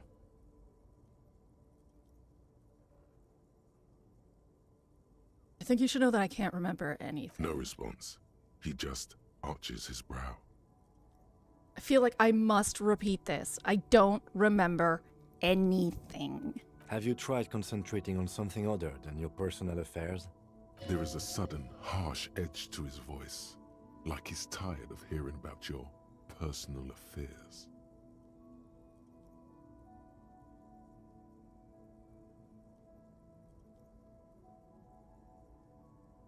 You don't care that your partner has retrograde amnesia? But I'm completely lacking in basic information about even this organization we're in. Can you help me? Fine. We should get through this day first. Off hours begin at 9 p.m. If you're still having trouble then, I can give you an orientation. Yeah. Let's let Focus it be. on other people's troubles, not your own. That is a relief. Yeah, whatever, Your Tim. heart beats twice like a fist. The serotonin deficiency makes your teeth clench. Thank you, oh wise man. The lieutenant blinks, his mouth slightly open, and his body motionless. A microsecond passes. Excuse me, I was lecturing you. I shouldn't have. You should consult a medical professional if you feel that you need help. You can use the radio in my kinema to call your station's Lazareth. This habit of dispensing wisdom has been brought to his attention before. He will not think less of you for lashing out. He is trying to curb it. Okay. A moment passes. The lieutenant glances at the sports watch on his wrist. Okay, let's keep going. You don't want to keep talking right now. I'll talk with you later, off hours or whatever. What's in here? Is there a bag in here? That's all I was doing, was looking for a bag. Is there a bag in here? The lorries probably stored fuel here. No, they store booze. Oh, well. I know where to drink when I need it. It says G-R-I-H. Okay. Yeah, there's no getting in here, per se. Maybe up here? Hi, dude. Scott? Call me mañana. Asks a man with jolly eyes tilting his head. Oh. I don't know. I don't know whether it's good or bad to be a scab in this case. Yeah, I'm a scab. Poor and downtrodden. No, because he doesn't. That's not what a scab is. What exactly is a A scab? kind of a worm, content with mere survival. They come, they want to do our job for shittier pay, screwing over both themselves and us. Everybody loses. You don't seem to like them Gotta be much. bloody stupid, or freaking evil to scab. Or I guess, scared maybe. But scared of what? Of who? He looks at the mask, squinting his eyes, of trying to ascertain what they're scared of. I don't know, being homeless? Like, Personally, I'd rather beg than scab. If the gentleman shouting on the street came begging, Maybe they'd have gotten something. Have you tried talking to them? We've explained the matters, but they don't listen. This lot would be reasonable and go home if the big guy wasn't riling them up all the time. I'm not a cop. I was Scab, just I'm a messing cop. with you. No one's ever seen a cop scab. No one's ever seen a cop scab. Imagine, you cops going on a strike, but then another cop comes in and says, "Let us cop for less money." He chuckles and realizes. Speaking of, what brings the RCM here? To the wild north? Come to see the strife? I'm a bit short on money right now. Can you give me some of it? Sure thing, my friend. I can help you out. Come on. Come on.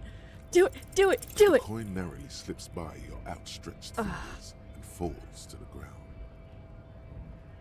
Oh, I'm sorry. Didn't mean to throw it like that. It's a thing we harbor folk do, passing around cargo and such. Was not meant as provocation or ridicule. The boyadero stares at you with respect. Lieutenant Kitsuragi picks up then the coin and hands it to gestures you. towards the trickles of blood adorning your clothes. Appreciate it. Right, always glad to help out the RCM. I have We're a on the same branch, you dollar! and I. Humans, I mean, not slithering scabs. I'm looking for assistance with a dead body Body still hanging situation. in the tree? Hey, that's a rough pickle. Can't help you with that, sorry. He rubs his chin as if pondering his core beliefs. At least you have a chin. I'm not really an admirer of dead bodies. Might be someone else from the Union can render assistance. Does this mean you can let me through the gate? I don't operate in that capacity. I'm not a granter of passage. The passage grants itself. He takes a swig and points up the stairs with his flask. That simple? Aye. Walk right past Measurehead and go in. Past Measurehead? Yeah, the 2.5 meter tall Semini Supremacist there. Walk right past him. He points to the bridge above the gate. Right. Then press the button to unlock the door. Uh, Then go past him again. okay. And you enter the arbor through the office. Está.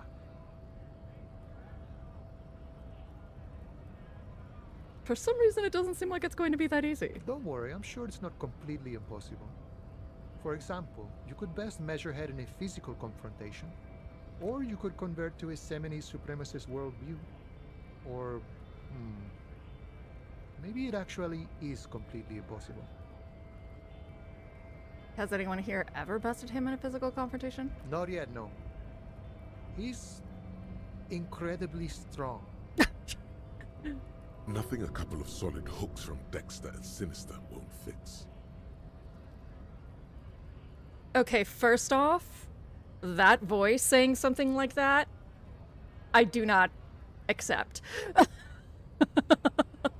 Second, no, I am not going to punch this Seminese supremacist. Has any of the scabs tried converting to his worldview? Jean-Luc himself would say the philosophy has proven overly heroic for the scabs to convert to. Not enough intuition. You got it. Another thing. Sure. What's the strike about? You know, serious business. I'm sure the big boss will be glad to tell you. You'll have to ask him first. Listen, mañana. He's a chatty guy. Wants to talk about the strike. Return once you've met the union boss and are on a better footing with the organization. Alright, talk to you soon. Thanks for the dollar.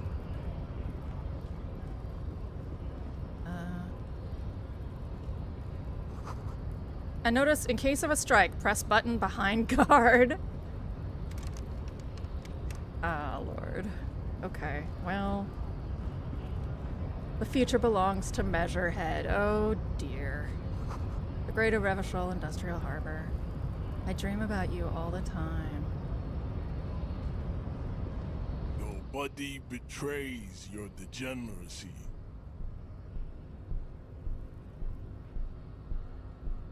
I'm not gonna argue with that. Yeah, Measurehead. His body totally betrays his degeneracy. The young woman at the giant's side agrees. Don't say anything. Size him up first. Say nothing. Size him up Are first. you admiring my morphophysiology? My morpho physiology. A ripple of muscle passes underneath his skin. He lets you look. It must be frightening to stand in the shadow of this racial pinnacle.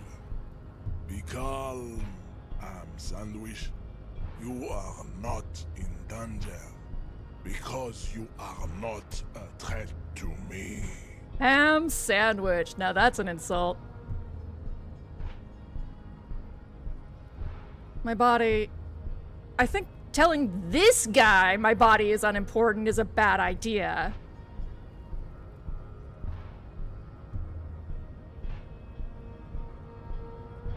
I think he wants to hear himself talk. My body betrays my You degeneracy. have succumbed to Al Ghul.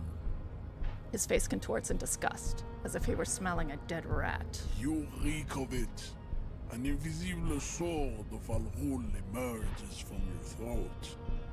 You cannot see it, but others can.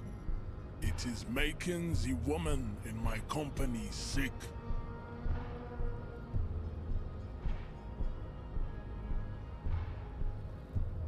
You're right. I'm an alcoholic, and I need that dead body to no longer be in the tree. No, you don't. You need to get another drink. Occidental Haplogroup B4 is done giving orders around here. The influence of the ham sandwich race is waning. Haplogroup before. Are you kidding? Did you just organic chem insult me? Show him the ham still got it.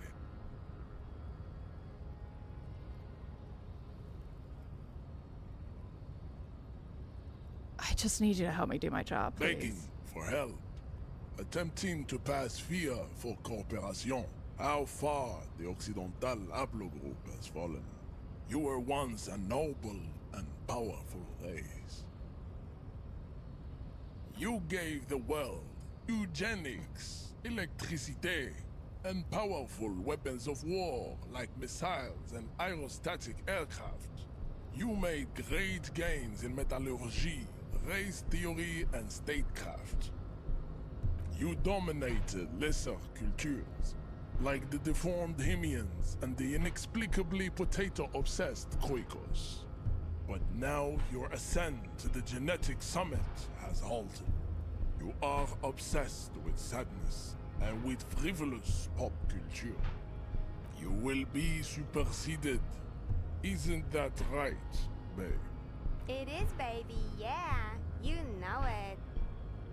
There is a button right behind him, just out of reach. It must be the one that opens the door to the harbor. This man is not budging. Let's hope his superiors inside are more cooperative.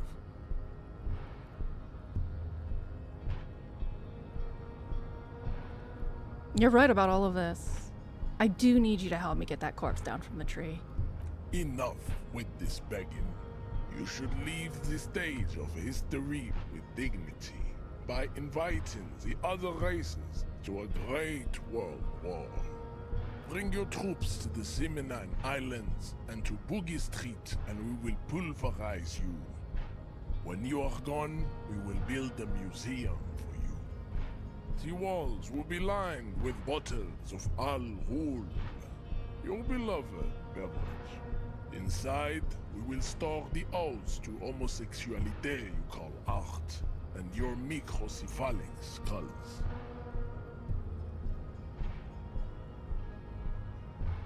Hate how intelligent you are. Or at least how good your vocabulary is, because you suck. This is your chance. He's talking. Rip into him with a punch and catch him off guard. No, don't rip into anyone. You're sensitive. Remember? Communicate.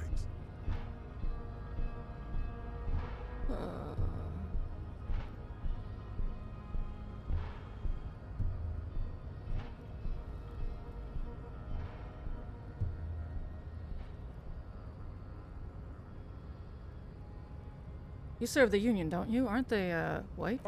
Don't be vulgar. White or not has got little to do with this. The race enigma runs much deeper than that.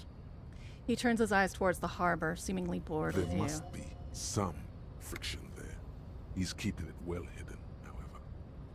You still serve them. How does it factor? Mr. Clare is a man of vision and means. He has the will to confront polycultural capital, something your race, naivistic communists, never did. Also, to serve is noble. It takes discipline. Your petulant individualism has only contributed to your race failure.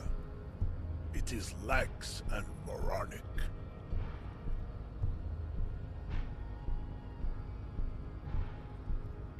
Communism is pretty cool. Idiotic communism is the single greatest contributor to your race descent. Everywhere I am not good at politicking this guy. fruits of its failure to challenge the world order. Individualism, rock and roll music, sexually transmitted diseases, above all, rampant multinational finance still reigning large. Tell me, where have you gotten your love of pathetic communism from? Degenerate youth culture? Rock and roll music? Disco, actually. Offshoots of the Seminoles people invented disco while having sex under the influence of cocaine. It is a shame upon my race. But what is done is done. I am not surprised you enjoy it so much. This has happened to many of the side products of the inevitable cultural victory of the Seminoles race.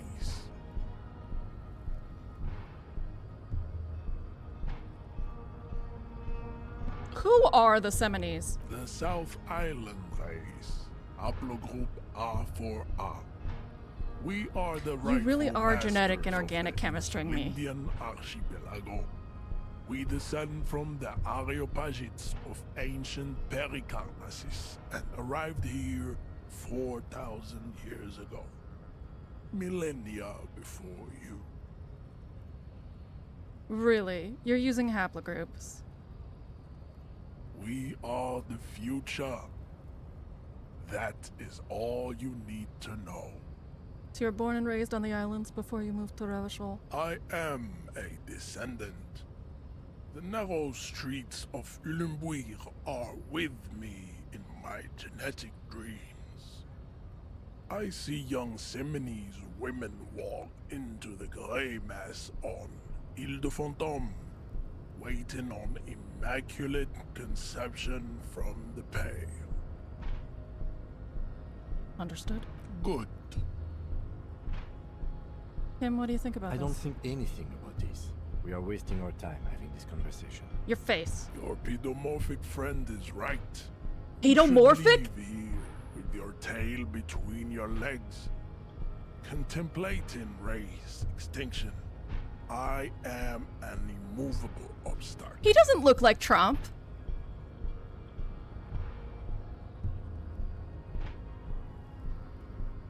Those tattoos of yours supposed to mean. Racists are generally not very good examples of their race. He gestures toward the lorryman down the street. I am not like them. I am craniometric perfection. I have taken the trouble to permanently draw a phrenologic grid on my skull and features. This should dispel any doubt. You're right. My race doesn't stand a chance. Correct. Fuck it. Go ahead. Don't be shy. Just ask for race secrets. No, I'm not doing it. That's understandable. Jean-Luc Measurehead is a sage and an intellectual giant of race theory. Who are you, handmaiden of Al Ghul? We still need to get into the harbor. We need help with the tree situation. There must be another way. His gaze wanders over the whirling's roof to the yard. Okay. That was an adventure. I see why they call him Measurehead.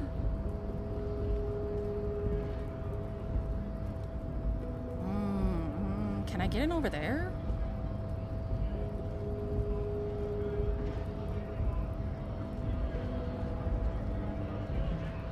Yeah, like up there? Yeah, I could get in there. Just gotta go to the roof. Still need a bag. All of this for a bag.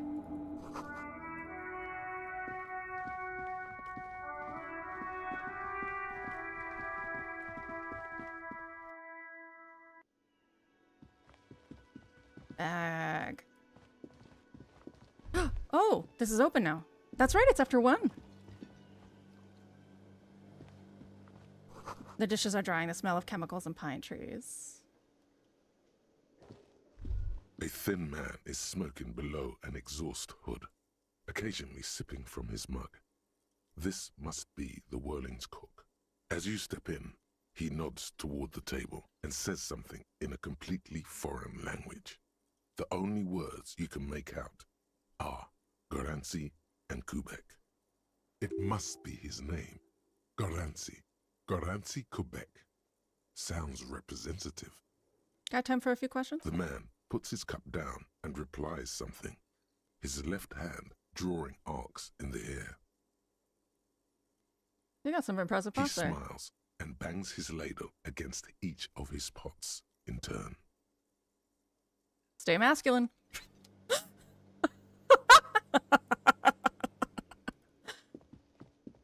You see a heavy steel door with a prominent dimple lock. It's painted blue.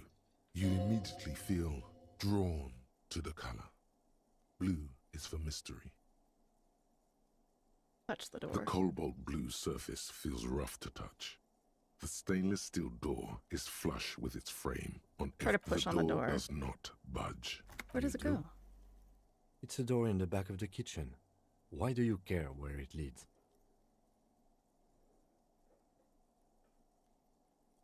Out of duty, we might find something pertinent. Yes. I suppose it's worth seeing if we can get in. Just to be thorough. As a side investigation. Yes, a mini side investigation. Garth is the person to ask about this. The cafeteria manager.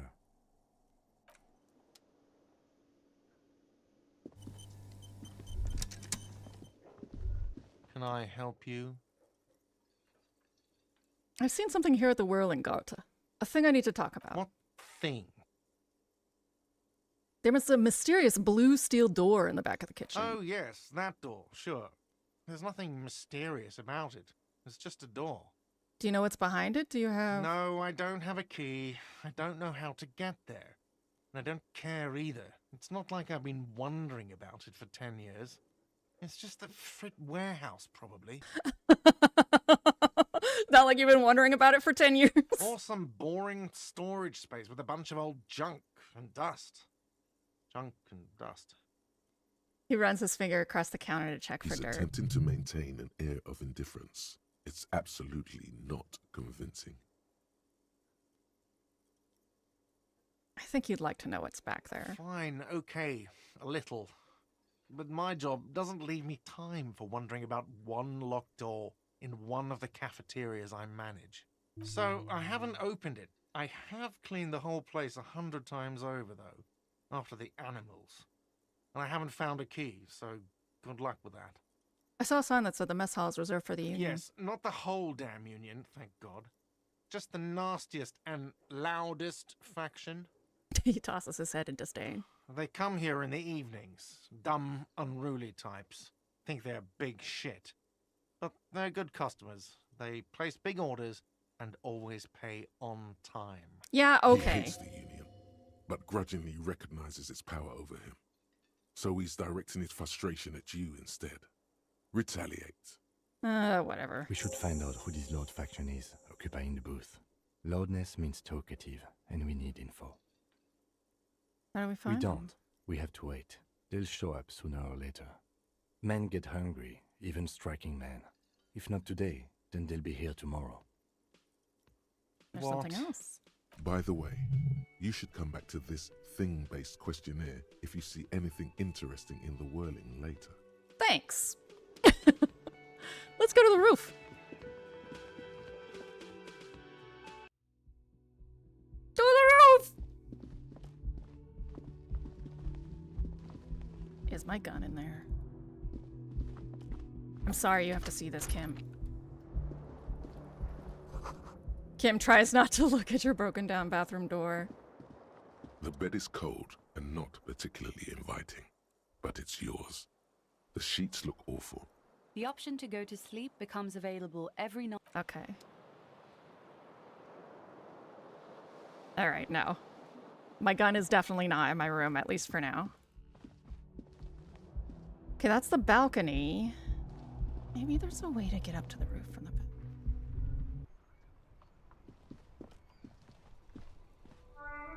That tooltip said Revachol is pronounced Revachol, which makes me very happy.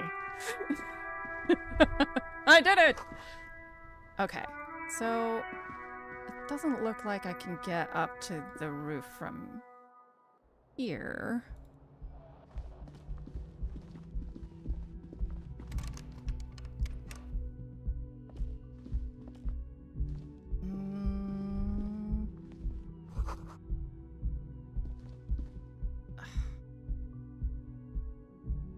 Damn.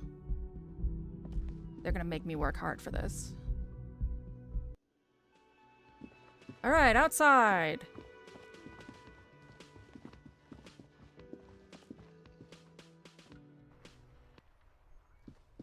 So maybe there's like a stairway back here?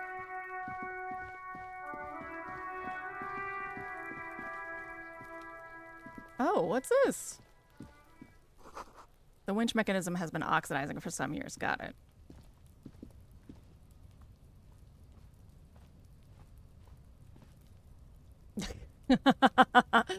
Okay. An inconspicuous pile of the roofing material, Eternite. Why am I looking at this pile of the roofing material? Because it's nice and orderly. Well-laid pallets. Easy on the eyes. No, there's more to this. You get this strange feeling. What feeling? Hard to say. It's gone now. Alright, well, let's try this. Fools. Because I brought that pry thing. I said, hold the damn thing. Thank you. An inconspicuous... How do I use this on it now? An inconspicuous... Oh, man. I don't? Damn.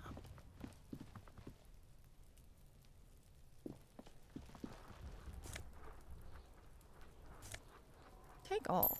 Stop!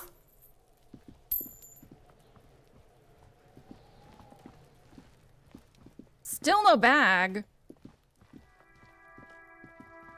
Okay. So I can't use the crowbar yet. I have to know why I want to use the crowbar. This Post Levantorie mail collection box has been heavily vandalized with graffito. A closer inspection reveals 2 bullet holes in the front. Good mail delivery box, or fuck you, mail delivery box! Good mail delivery box. Dear God, Kim, the box how... seems happy. The box seems happy! How do you tolerate me, Kim? Eat shit pig, fucked by the coon, and St. G with a crown have been scribbled on it. Jenny is a whore, and best set mailbox also. Been there. Been there. The mail collection box seems cathartic, thankful even. So do you.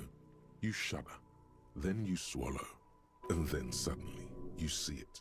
Over all the other graffitos, someone has, using the tip of a very sharp knife, cut the words, Revachol forever. Leave.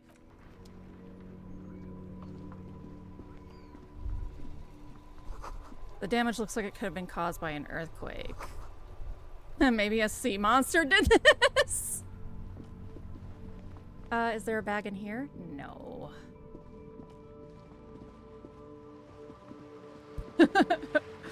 Hildy, plays very interesting game. Entire game looks like it beats the game looking for a bag. You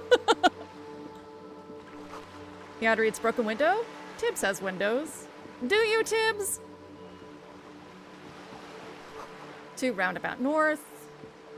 2 Capeside Apartments, Montaine's Pier.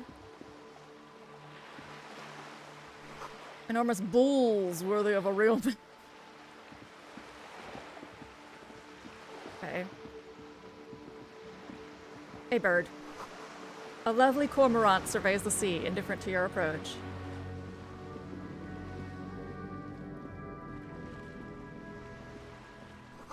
Rue de Saint-Ghislain, roundabout north. Capeside Apartments. There's a girl up there. Did she spill the paint? Inside, the frame of a motorcycle in repair and the tools used to disassemble it. What? The streets will flow red once more. A great torrent rushing down Rue de Esperance. You wait and see. Girl stares at the sailboat by the pier. The streets will not flow red with anything. Who are you? I'm Cindy the fucking Skull. What else do you want to know? Date of birth, blood type, the last time I was tested for Hep C. Let's start with your blood type and go from there. Go where? Accosting a minor? Listen to your partner, pigman. Keep your grubby hooves off little old ladies. Despite the attitude, she puts the brush aside. You keep looking off to the side. What you looking at? The lieutenant furrows his brow at another one of your eccentricisms. She nods disdainfully toward the woman performing maintenance on the boat dock next to the pier. Hatred, disgust. It's difficult to tell which of the two is more present in her girlish features.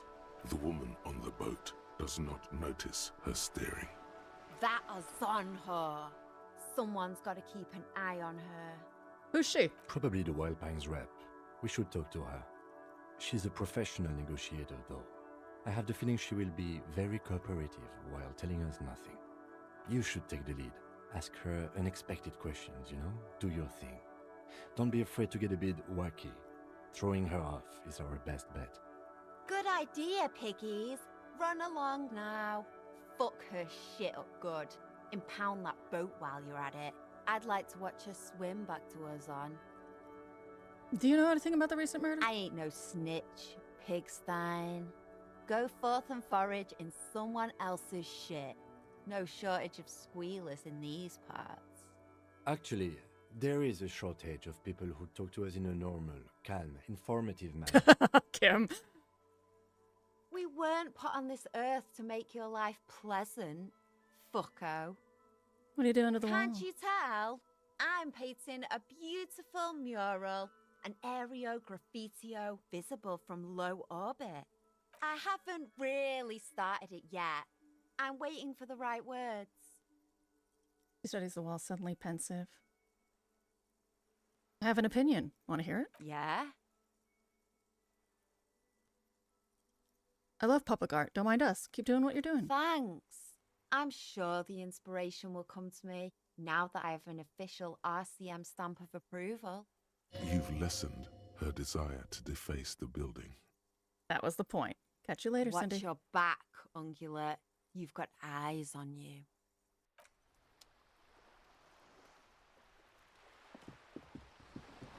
Do you have a bag? Hildy's quest for the bag continues. Nothing!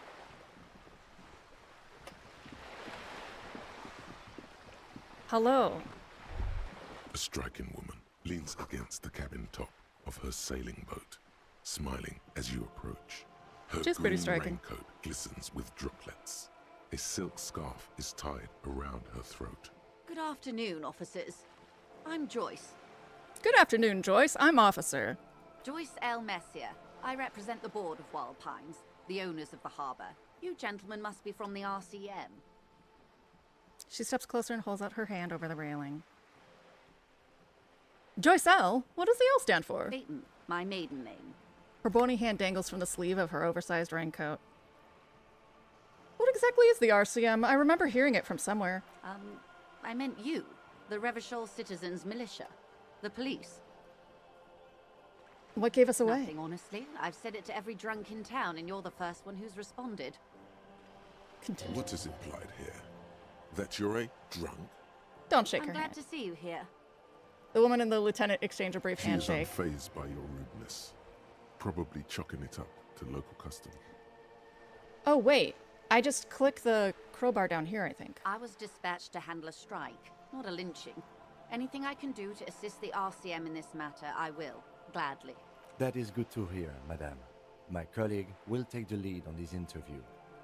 I should let you know that he is recovering from an unusual medical episode.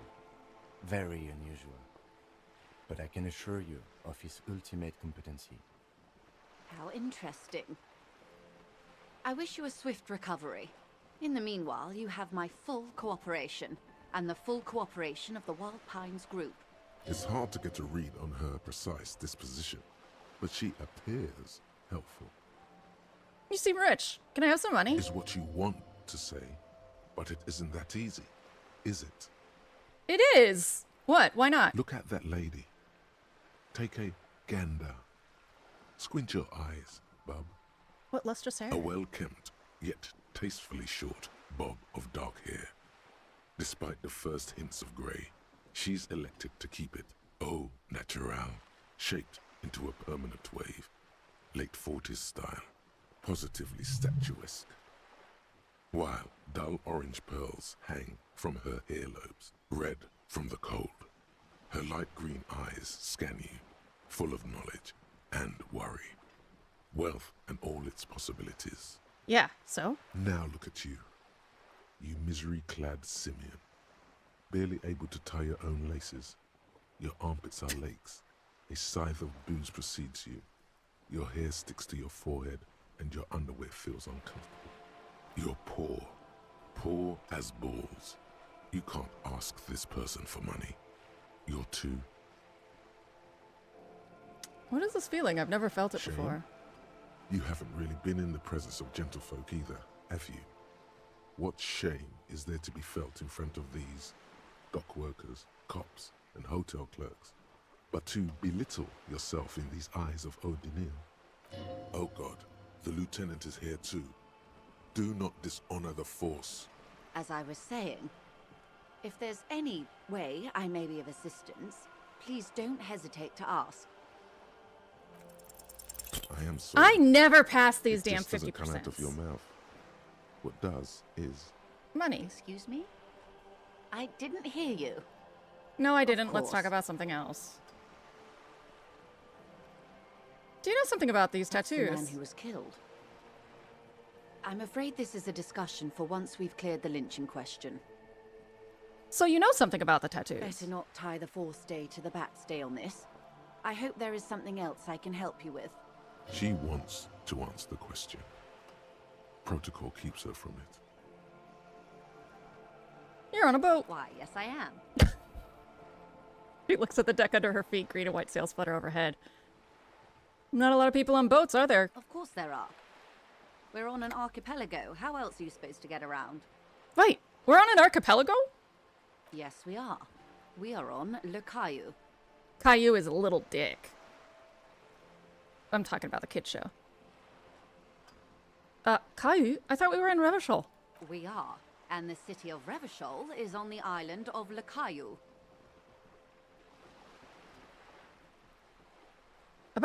Still haven't seen anyone sail a boat around Seen here. anyone else drive a souped-up Capri Canema motor carriage either? Actually, that motor carriage has been specially issued to serve as a patrol and pursuit vehicle. It's for crossing long distances in the greater Revachol industrial harbor. It's not a toy. Neither is this. A toy, I mean. It's a machine for crossing long distances in the Bay of Revachol, between the city and the islands. She's having a good time arguing against the law. Too good, perhaps. Does she have a name? The boat? No. It is called Cor de Leyte 19, because that's the type of sloop it is. The word "it" feels strange. Such a beautiful boat deserves a proper name. A breeze ripples through the sails and tugs at your hair. Below, the sleek, fish-like shape of the hull parts the water. Beneath that, a resounding darkness. You're reminded of something. Or someone. Cool, but your boat really needs a name. Okay. How about Cordeleche 19? Why? She taps on the side of the boat. It makes a hollow Because sound. it was manufactured in Revachol East by a company called Cordeleche, and its hull is 19 paces long. How about the X something?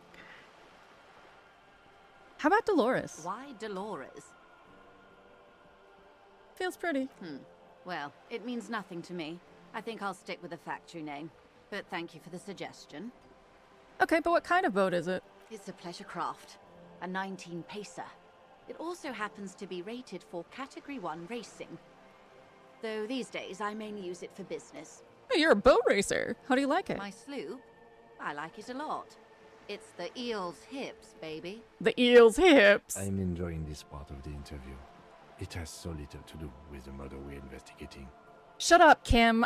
You told me to throw her off. I really do, the lieutenant thinks. Is she thrown off yet? He's looking at the woman, assessing her. Oh, okay. Do you have a license for this boat? I assure you, I'm a highly qualified pleasure craft operator. The crowns of her teeth are porcelain, white as the boat's hull as she smiles. Qualified pleasure craft operator. So charming. Where's the damn license? Can I see your license? I just renewed its safety inspection last month, officers. It is completely seaworthy. In fact, it's taken part in not one, but 2 insulindic regattas. Even finished once. Still need to see a license, ma'am. Actually, you don't. What do you mean? The Wayfarer Act specifically denies the RCM the authority to demand anyone's operator license. It's a little-known fact among us law officials. So we can't pull over random civilians to demand their papers. Makes sense, I guess. I mean, look at me. No need to resort to self-pity, detective. You can still ask for her passport. There we go. You need to save face if you want her respect. Demand that passport. Yeah, I'm gonna need to see her passport. She searches the pockets of her raincoat, producing a bundle of documents in a sealed plastic bag. Look at her The passport. woman is silent, smiling while the waves lap against the hull. In your hand, under the plastic, a light blue passport saying, Republic of Vespa. The coat of arms has a lion and an ostrich. Seagent. Look at the photo. The woman, born in the year 3 in the commune of Revachol, smiles at you. Face adorned with frown lines and crow's feet. The photo is recent. The name reads, Rejoice Leighton Messier. Your name is Rejoice? Yes. But please don't call me that. Why? Joyce is much more efficient. She doesn't like it. Probably a bad memory. Mean girls at school or some ancient lover. You're from Vesper? My husband is. I have dual citizenship. A Vespertine is handier when traveling. Everything appears to be in She order. nods and returns the plastic bag to her coat. I think I have a handle on the Good. boat thing. Tell me about Wild Pines. What do you do? What we do? I'm afraid I don't speak for Wild Pines as a whole. It's a giant undertaking. So what do they do? The Pines' core competency is logistics. Container shipping, freight, that sort of thing. See those airships there, blinking? Those are the shipping side of things. And that is the terminal. Another subdivision deals with energy, oil and gas exploration, offshore platforms. How much money does it have? I'm not at liberty to discuss the company balance sheet, but I can tell you that last year, the company booked more than 20 billion real in revenue. Please give me some. $1 billion? The money I owe is so much less than that. Yes, past a certain point, numbers begin to seem imaginary, but they are quite real for the 72,000 employees who depend on Wild Pines for their paychecks. A conglomerate the size of Wild Pines is like a shark. If it stops moving and growing, it will die. Then what becomes of those 72,000 families? It is a tremendous responsibility.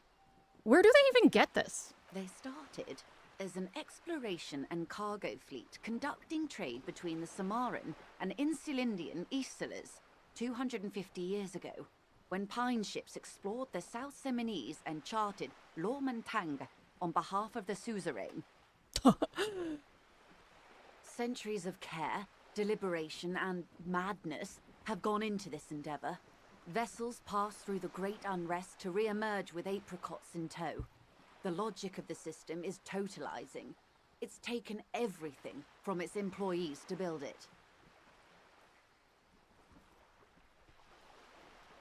What does such a huge system want with a place like this? You mean aside from being the terminal's legal owners, who are responsible for moving 8% of the world's cargo?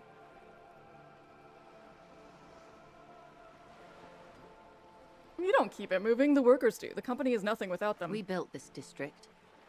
She says calmly. All the best parts of it. Rue de Saint-Ghislain, with its bastions. The plazas Meteor and Mosaic. Even some of the old street lamps have been put back thanks to the investments from the WP. She points behind you where the seawall rises. Before Martinez was swallowed by the industrial harbour, even before it was part of Revachol, long before Terminal B was erected here, the Pines built it as a resort for its Revacholian employees. A company getaway, for a weekend or a summer holiday. Then came the revolution. But that's another matter. I'm here to make sure the Pines can fulfill their responsibilities to the place they built. With your help, hopefully, says her warm tone. Herd of billions! Can I have some money? Voila. Yes! Really put your back into it. Yell it from the top of your lungs. You seem rich. Can I have some money? Why, yes, I am rich. How much money do you need? Hopefully not too much. I couldn't bring all of it with me. She's surprisingly nonchalant about this. If anything, your finally asking it has relieved some of the tension. I need 100 real. That's a good sum. Not too small, not fantastically large. She reaches into her raincoat, pulls out a zip bag. In it, you see paper notes arranged like black She gills. removes a few notes and hands them to you. The paper is cold and oily to the touch. Money! Heck yeah. Heckin' yeah. Money. Whoa, whoa. Did you see how easy that was? Ask her for more. Toot toot. Train to Moneytown. Money. Nah, it'd be Can you dishonorable. eat honor? Are you an omnivore? Give me a break. So, I hope I You're didn't an just honor boy. bribe you, officer. It may not be technically illegal under the Emergency Act, but still. I'm still getting my head around this whole money concept. You were just helping me You're out. right, man, that donations are permitted under the Emergency Act, and seemly as it may be, as long as they're properly logged with the precinct. Which he most certainly will do. Now, how else can I help the RCM today, besides supplementing its salaries? What can you tell me about the strike? Everything. Right up to, but not including, trade secrets. But what if I want to hear about trade secrets? First, you'd have to repeal the Emergencies Act of Trade and Aliments. That gives me the right to silence. It's quite the octopus. An octopus? I will slay it. Good luck is only kept in place by the vested interests of half the civilized world, including your own. What the ma'am means is that the Emergencies Act and the RCM both get their authority from the coalition government. God damn it. But I am derailing us. You wanted to know about the strike. What's your role? I believe the official title is Senior Labor Negotiator. In practice, I'm a grocery clerk. I relay the union's demands to Wild Pines and return with Wild Pines' counteroffer. And how are the talks going? They're not. That's the problem. The union stopped all negotiations a week ago, after that awful lynching took place. Now they won't even let me into the harbour. There's a 2-meter-20 racist behemoth blocking the gates. Ah, you mean Measurehead? Yes, Jean-Luc Measurehead. She leans back and rolls her eyes. How are the talks going before the lynching? Let's say I was not making the kind of progress I'd hoped for when I first arrived. And when did you first arrive? I arrived 3 weeks ago. Yes, in the middle of February. The bay was still partially frozen then. I prefer to do these things on site, like the RCM. But the strike began in December. I wasn't the original negotiator here. I took over after Mr. Gaumont hit a wall with Mr. Clare, the union boss. Mr. Clare refused to speak with Gaumont despite concessions he'd granted the union in prior negotiations. This isn't the first time the union has gone on strike. Heavens no. There have been 2 prior strikes. Both times the union won significant concessions, including overtime pay and a medical plan. This time their demands are more, I guess you could say, aggressive. What happened to this Gaumont? Mr. Clare told him to... How did he put it? She pauses to compose herself. Fuck off, midget. Gaumont is short of stature, you see. Not cool. Keep in mind, this is a negotiator Mr. Clare has worked with before, and who was more than fair with him and the union. Yeah. Sounds like usual aggressive posturing. What are their demands? There are leaflets everywhere, and banners. What did they say again? Oh yes, every worker, a member of the board.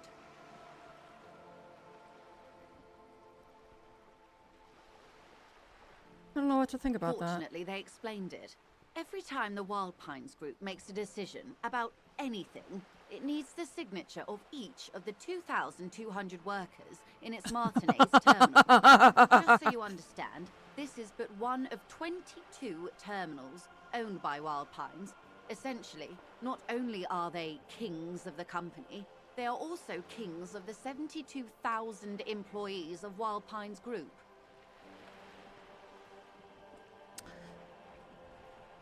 What are you gonna do? I'm not sure. Naturally, I assume that was just their opening position, a hard-nosed tactic with a side of mockery. But there's been no follow-up, just the same nonsensical slogan repeated over and over again. And now, people are getting lynched, I hear. Behind the whirling in rags. A disastrous situation if there ever was one. Excuse me, from whom did you hear about this lynching? I first heard it from the bowyer at the gates. The one whose very name advertises his aversion to work. I think he said it was, "Call me mañana." Yeah, call me tomorrow. This checks out. The scabs at the gate. Did you put them there? The scabs? You mean the huddled masses of Jamrock, come to plead for work where the union refuses to? If they were organized by Wild Pines or its affiliates, then it would be a company secret. I could not share it with you. Not right now, at least. Well, later we're gonna get a drink, Joyce. Tell me about this union boss, Mr. Clare. Everard Clare is a man of the utmost integrity. If you can say one thing about him, it's that he always puts the interests of the workers first. Really? Of course not. Everard is fantastically corrupt. I imagine he has a thick, viscous goo where you and I have blood. He can't be that bad. He is the most corrupt individual I have ever seen, and I deal with men like him for a living. If there is anyone more venal, more irredeemably nepotistic, then it's his twin brother, Edgar. Wait, there are 2 of them? Yes. Edgar looks exactly like his brother, except for that lazy eye. He also talks exactly like Everard does. Lazy and eye. when one's Lazy term eye. as foreman is up, the other takes over. Lazy eye, lazy eye, lazy eye. It's how they circumvent the term limits, you see, with a funny little switcheroo. While in office, they've embezzled God knows how much of their workers' dues. What about the union itself outside the Brothers Clare? The Débardeurs Union was once a perfectly normal institution. 20 years ago, anyway. It must not have been easy to establish under the Emergency Act, but they did it. I can respect that. Organised labour at its best, as they say. Then something happened in the local chapter elections. The Brothers Clare came and transformed it into a... how do you say? Volumetrically compressed shit show. A mob. The Débardeurs are a crime syndicate. Sad as it may be, I suspect we'll be forced to cooperate with them. Refreshingly honest, officer. The company has tried appeasing in the past, but I'm afraid our concessions have only emboldened Everard and his brother. She turns to me. And your opinion, detective, if I may ask? I'm a curious and talkative person, you see. Would you say the Débardeurs Union is... Basically a socialist mob. Thank you for being candid. Sadly, Wild Pines have cooperated with what amounts to a crime syndicate for 2 decades. However much you feed the wolf always hungers. You said something happened in the elections? I'm glad you asked.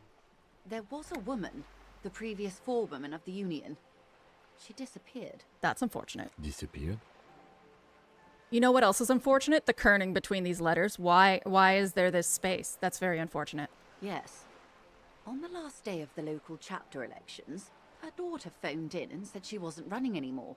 Or coming to work. Ever. End of story. Oh. Some kind of extortion, probably. Indeed. The company suspects foul play, but there's nothing they could do. It was a Union matter. This is what happens when you use a monospace font. Or no, this is what happens when you use a custom font. You don't load it correctly in the files, and then they replace it with a monospace font, but that custom font has like a weird kerning on the T and N because they need space for the glyphs. Ah! Ah! The point of the presentation is, these kinds of things happen around the Clares. Watch out when you're dealing with him. Thank you for your concern, ma'am. We'll be just fine. Okay, that's all I need. Of course. Tell me Hello, about this quite lynching. A few things, I'm afraid. The information I'm to share with you includes sensitive trade secrets. For the sake of my employer, I have to ask for your names and badge numbers. Oh, cool. Of course, ma'am. We should have introduced ourselves. I am Lieutenant Kitsuragi from Precinct 57, and this is my colleague from Precinct 41. I'm afraid he doesn't have his badge at the moment. I hope mine will suffice. How curious. Why is that, Detective? Awkwardness washes over the conversation. The woman doesn't like this turn of events. Remember when my partner told you I'd recently suffered from an unusual medical episode? My lost badge is related to I it. see. So, are you saying you lost your badge during the course of this episode? I could have eaten it for all I know. I don't remember anything. This world, the city, nothing. Oh dear. I suppose this does explain some of the more curious turns in our conversation. She sighs with compassion, sadness even. As I said, ma'am, his technique may be very unconventional, but he is an officer of the RCM. Of course, I sympathize, but I'm afraid I simply can't share anything more until I've seen that badge. Hang on. She's a professional negotiator. She should be open to some sort of mutually beneficial arrangement.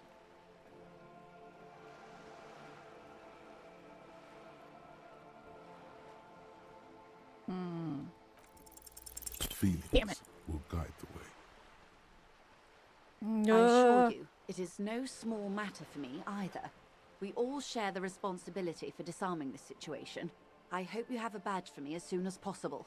You have so much else. I only have this. Spread your hands. This is the entirety of my existence. She's silent. The wind flaps the sail above her. This boat, for example, and a home somewhere. I only have this case. Officer. Carbon fiber hull creaks. I don't remember anything except this lynching. There is only this coast and this lynching. You know, I don't mean to sound cold, but if you want something, you have to give something back. More than just guilt. You're doing it. Despite your own best efforts, you're still getting in. Somehow. I'll be frank with you. If I'm going to break protocol, I need to be able to justify it to my superiors. They're going to want to see something tangible. Am I gonna have to give you back the money you gave me? The Union is conducting drug trade out of the harbour. It's an open secret in Martinez. Surely it must not come as a complete surprise to the RCM either. Perhaps it's time to look into it. Yeah, okay. Or you can find your badge, which on Detective. Which honestly a word in seems like a private lost before we cause. continue. Excuse us for a moment, madame. Hey. Who, me? Yes, you. Word on the street is you're ready to start building communism again. Again? Yes, you're ready to start building communism again. You've built it before. They've built it before. Hasn't really worked out yet. But neither has love. Should we just stop building love, too? Can't argue with that. So, what about all that communism you've promised to build? Word on the street is you've woken up from 1,000 years of slumber, promising to erect a version of communism many times greater than any attempted before. Is that true? How come there's word on the street? You keep saying things like, down with the bourgeoisie, eat the rich, sodomize the landowners, impale all people who have more than 25 real in their pockets, literally murder all human beings regardless of their political beliefs. That kind of stuff. That's genocide, my good dude. I do have eat the rich in my alerts, though. I've said some mildly left-wing things, but none of those. Oh yes, the mask of ambivalence. Don't deny it. You're about to rip it off and reveal the monstrous seven-eyed lamb of global communism that would devour and masticate mankind. Everyone can see that. So tell me, do you have any questions before we fire up the big communism builder? Or do we get right down to it? Oh, sure. Oh yeah. Get the firing squads and the animal wagons ready. Wait, what? Firing squads? You didn't say anything about those. Too late to back out now. You can't make an omelet without breaking a few million eggs. God damn it. I don't want to make Stalinism. Whatever. Mazovian socioeconomics. Yes, I'll talk to you, my friend. This is not going quite as I hoped it would, Detective. The lieutenant's voice is hushed. How did you hope it would go? Honestly, I was expecting you to use your unorthodox technique to keep her off balance, and not volunteer us to be her henchmen. I thought it was going so well. This woman is running circles around us. She might have known about your misplaced badge all along, or she's simply an adept improviser. Either way, we've played straight into her hands. He doesn't let it show, but there is a limit to how much the consequences of your unprofessional behavior can cost the investigation. I'm sorry for putting us in this situation. I'll handle it. I'm sure you will, Detective. I could just, find my badge. Oh, that would be fantastic, but do we have the time? The world is large and your badge is 8 by 6 centimeters. You could request a new one from the station, but that would literally take months. What do you propose? That we don't investigate the drug trafficking? No. If there is reasonable suspicion, we must investigate. Otherwise, she could claim we are siding with the Union, or that we are on their take. We'd never hear the end of it. What I propose is, we ask her, then we investigate, briefly. But do not share the outcome of this investigation with her. We tell her it's done and demand for her information on the lynching. Let's get back to her then. You're back. Good. What can I help you with? Okay, tell me about it. It's quite straightforward. Someone is using Terminal B to smuggle raw ingredients from the Samar and Isola into Revachol with the Union's blessing. Wild Pines has suspected it for years. Ingredients for what, ma'am? Meth and dextroamphetamine, GBL, and various synthetic psychedelics. Honestly, it might be quicker to say what you can't make from the stuff. Dextroamphetamine is Adderall. Let me get this straight. The materials come from Samara to Revachol through the terminal? Yes. After they clear the terminal, we lose track. The actual production is taking place at various sites in and around Jamrock Quarter, north of here. Wild Pine seems to be well apprised of the local drug trade, ma'am. Do you mean to say the Union also produces the product? Sells drugs, I mean? We're in logistics. It's our business to know. And no. As far as the company knows, the Union does not produce it. They transport the ingredients for a cut. And you want us to investigate? Yes, but you won't get anything out of Evrat and the Dock Workers Union. Still, every chain has its weak link. Am I going to need bolt cutters? Unlikely, officer.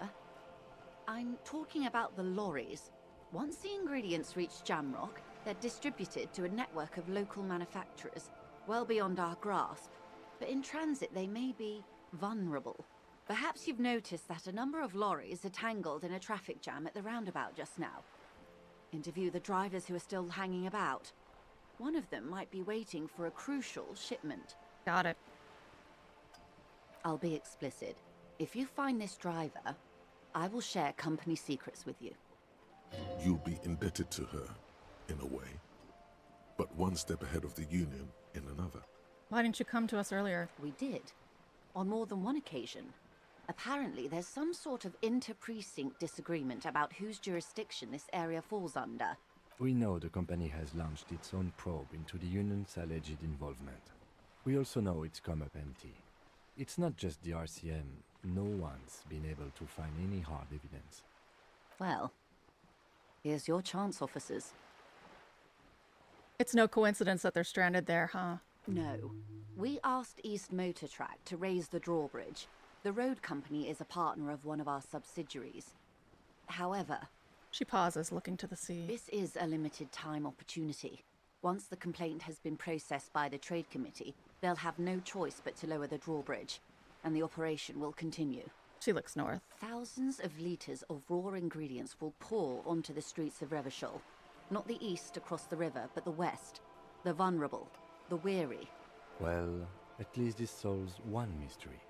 What is that, Lieutenant? Why I had to call East Motor Track and beg them to open a drawbridge for me. I'd wondered since I first drove in, on my motor carriage. I am sorry for the inconvenience, Lieutenant Kisaragi, but we need them trapped here. This is a unique opportunity. I'm sure you understand. What proof do you have that the Union is How involved? do you think they're financing this strike? There are thousands of unpaid dock workers going strong for the 4th month straight. There was a shakedown of local businesses preceding the strike. Many were squeezed to bankruptcy to fund it. With all due respect to these desert cacti, the contents of a few cash registers cannot provide for 2,000 men. The local businesses can scarcely provide for themselves. So you think the strike is being funded with source ingredients for drugs? Precisely. Smuggled out of that very gate at night, most likely, then loaded onto lorries and driven to Jamrock. You simply need to find one driver who will open up to you. It sounds like she tried looking into it herself, though she's clearly not the type your typical lorryman would confide in. Okay, I've made my mind about the smuggling investigation. We'll take the case. Excellent. According to my reports, there are at least 3 lorry drivers lingering near the roundabout. Hopefully one of them will know something. It may come to nothing, or it may just blow the case wide open. I can keep the drawbridge up for a few more days at least. You should have the time you need. In the meantime, let me know if there's any other way I may be of assistance. Thank you. That's all for now. Of course, Detective. Take care. All right, I had a breakthrough. Lonesome, long way home. Here we go. Home awaits. Walk past Station 41 and through the market, past the Boogie Street spearhead to the other side of the lake, the frozen eye at the center of the district. Then past the video rental store on the corner. There, at the end of a street lined with pine trees, a small house no larger than a matchbox. 11 Voyager Road. You no longer live there. Those times are gone. And so are those people. Why did you come here? Why are you still here? And where's the dealer? You have to get back to work. That's all you have now. Oh no. Learning cap for perception raised to 5. Speed. Speed gives 1 sigh. Lord almighty, I am not doing well as a person.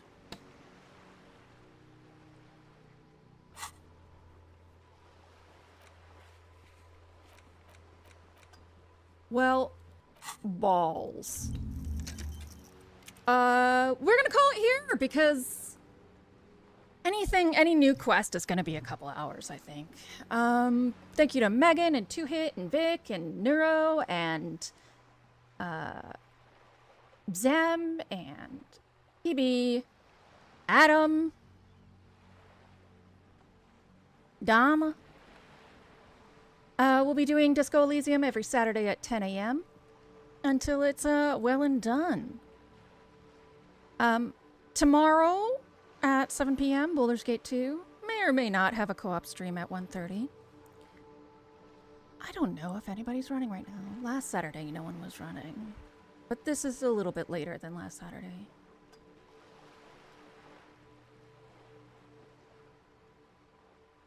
I got Stellar Michelle with Clear Obscure.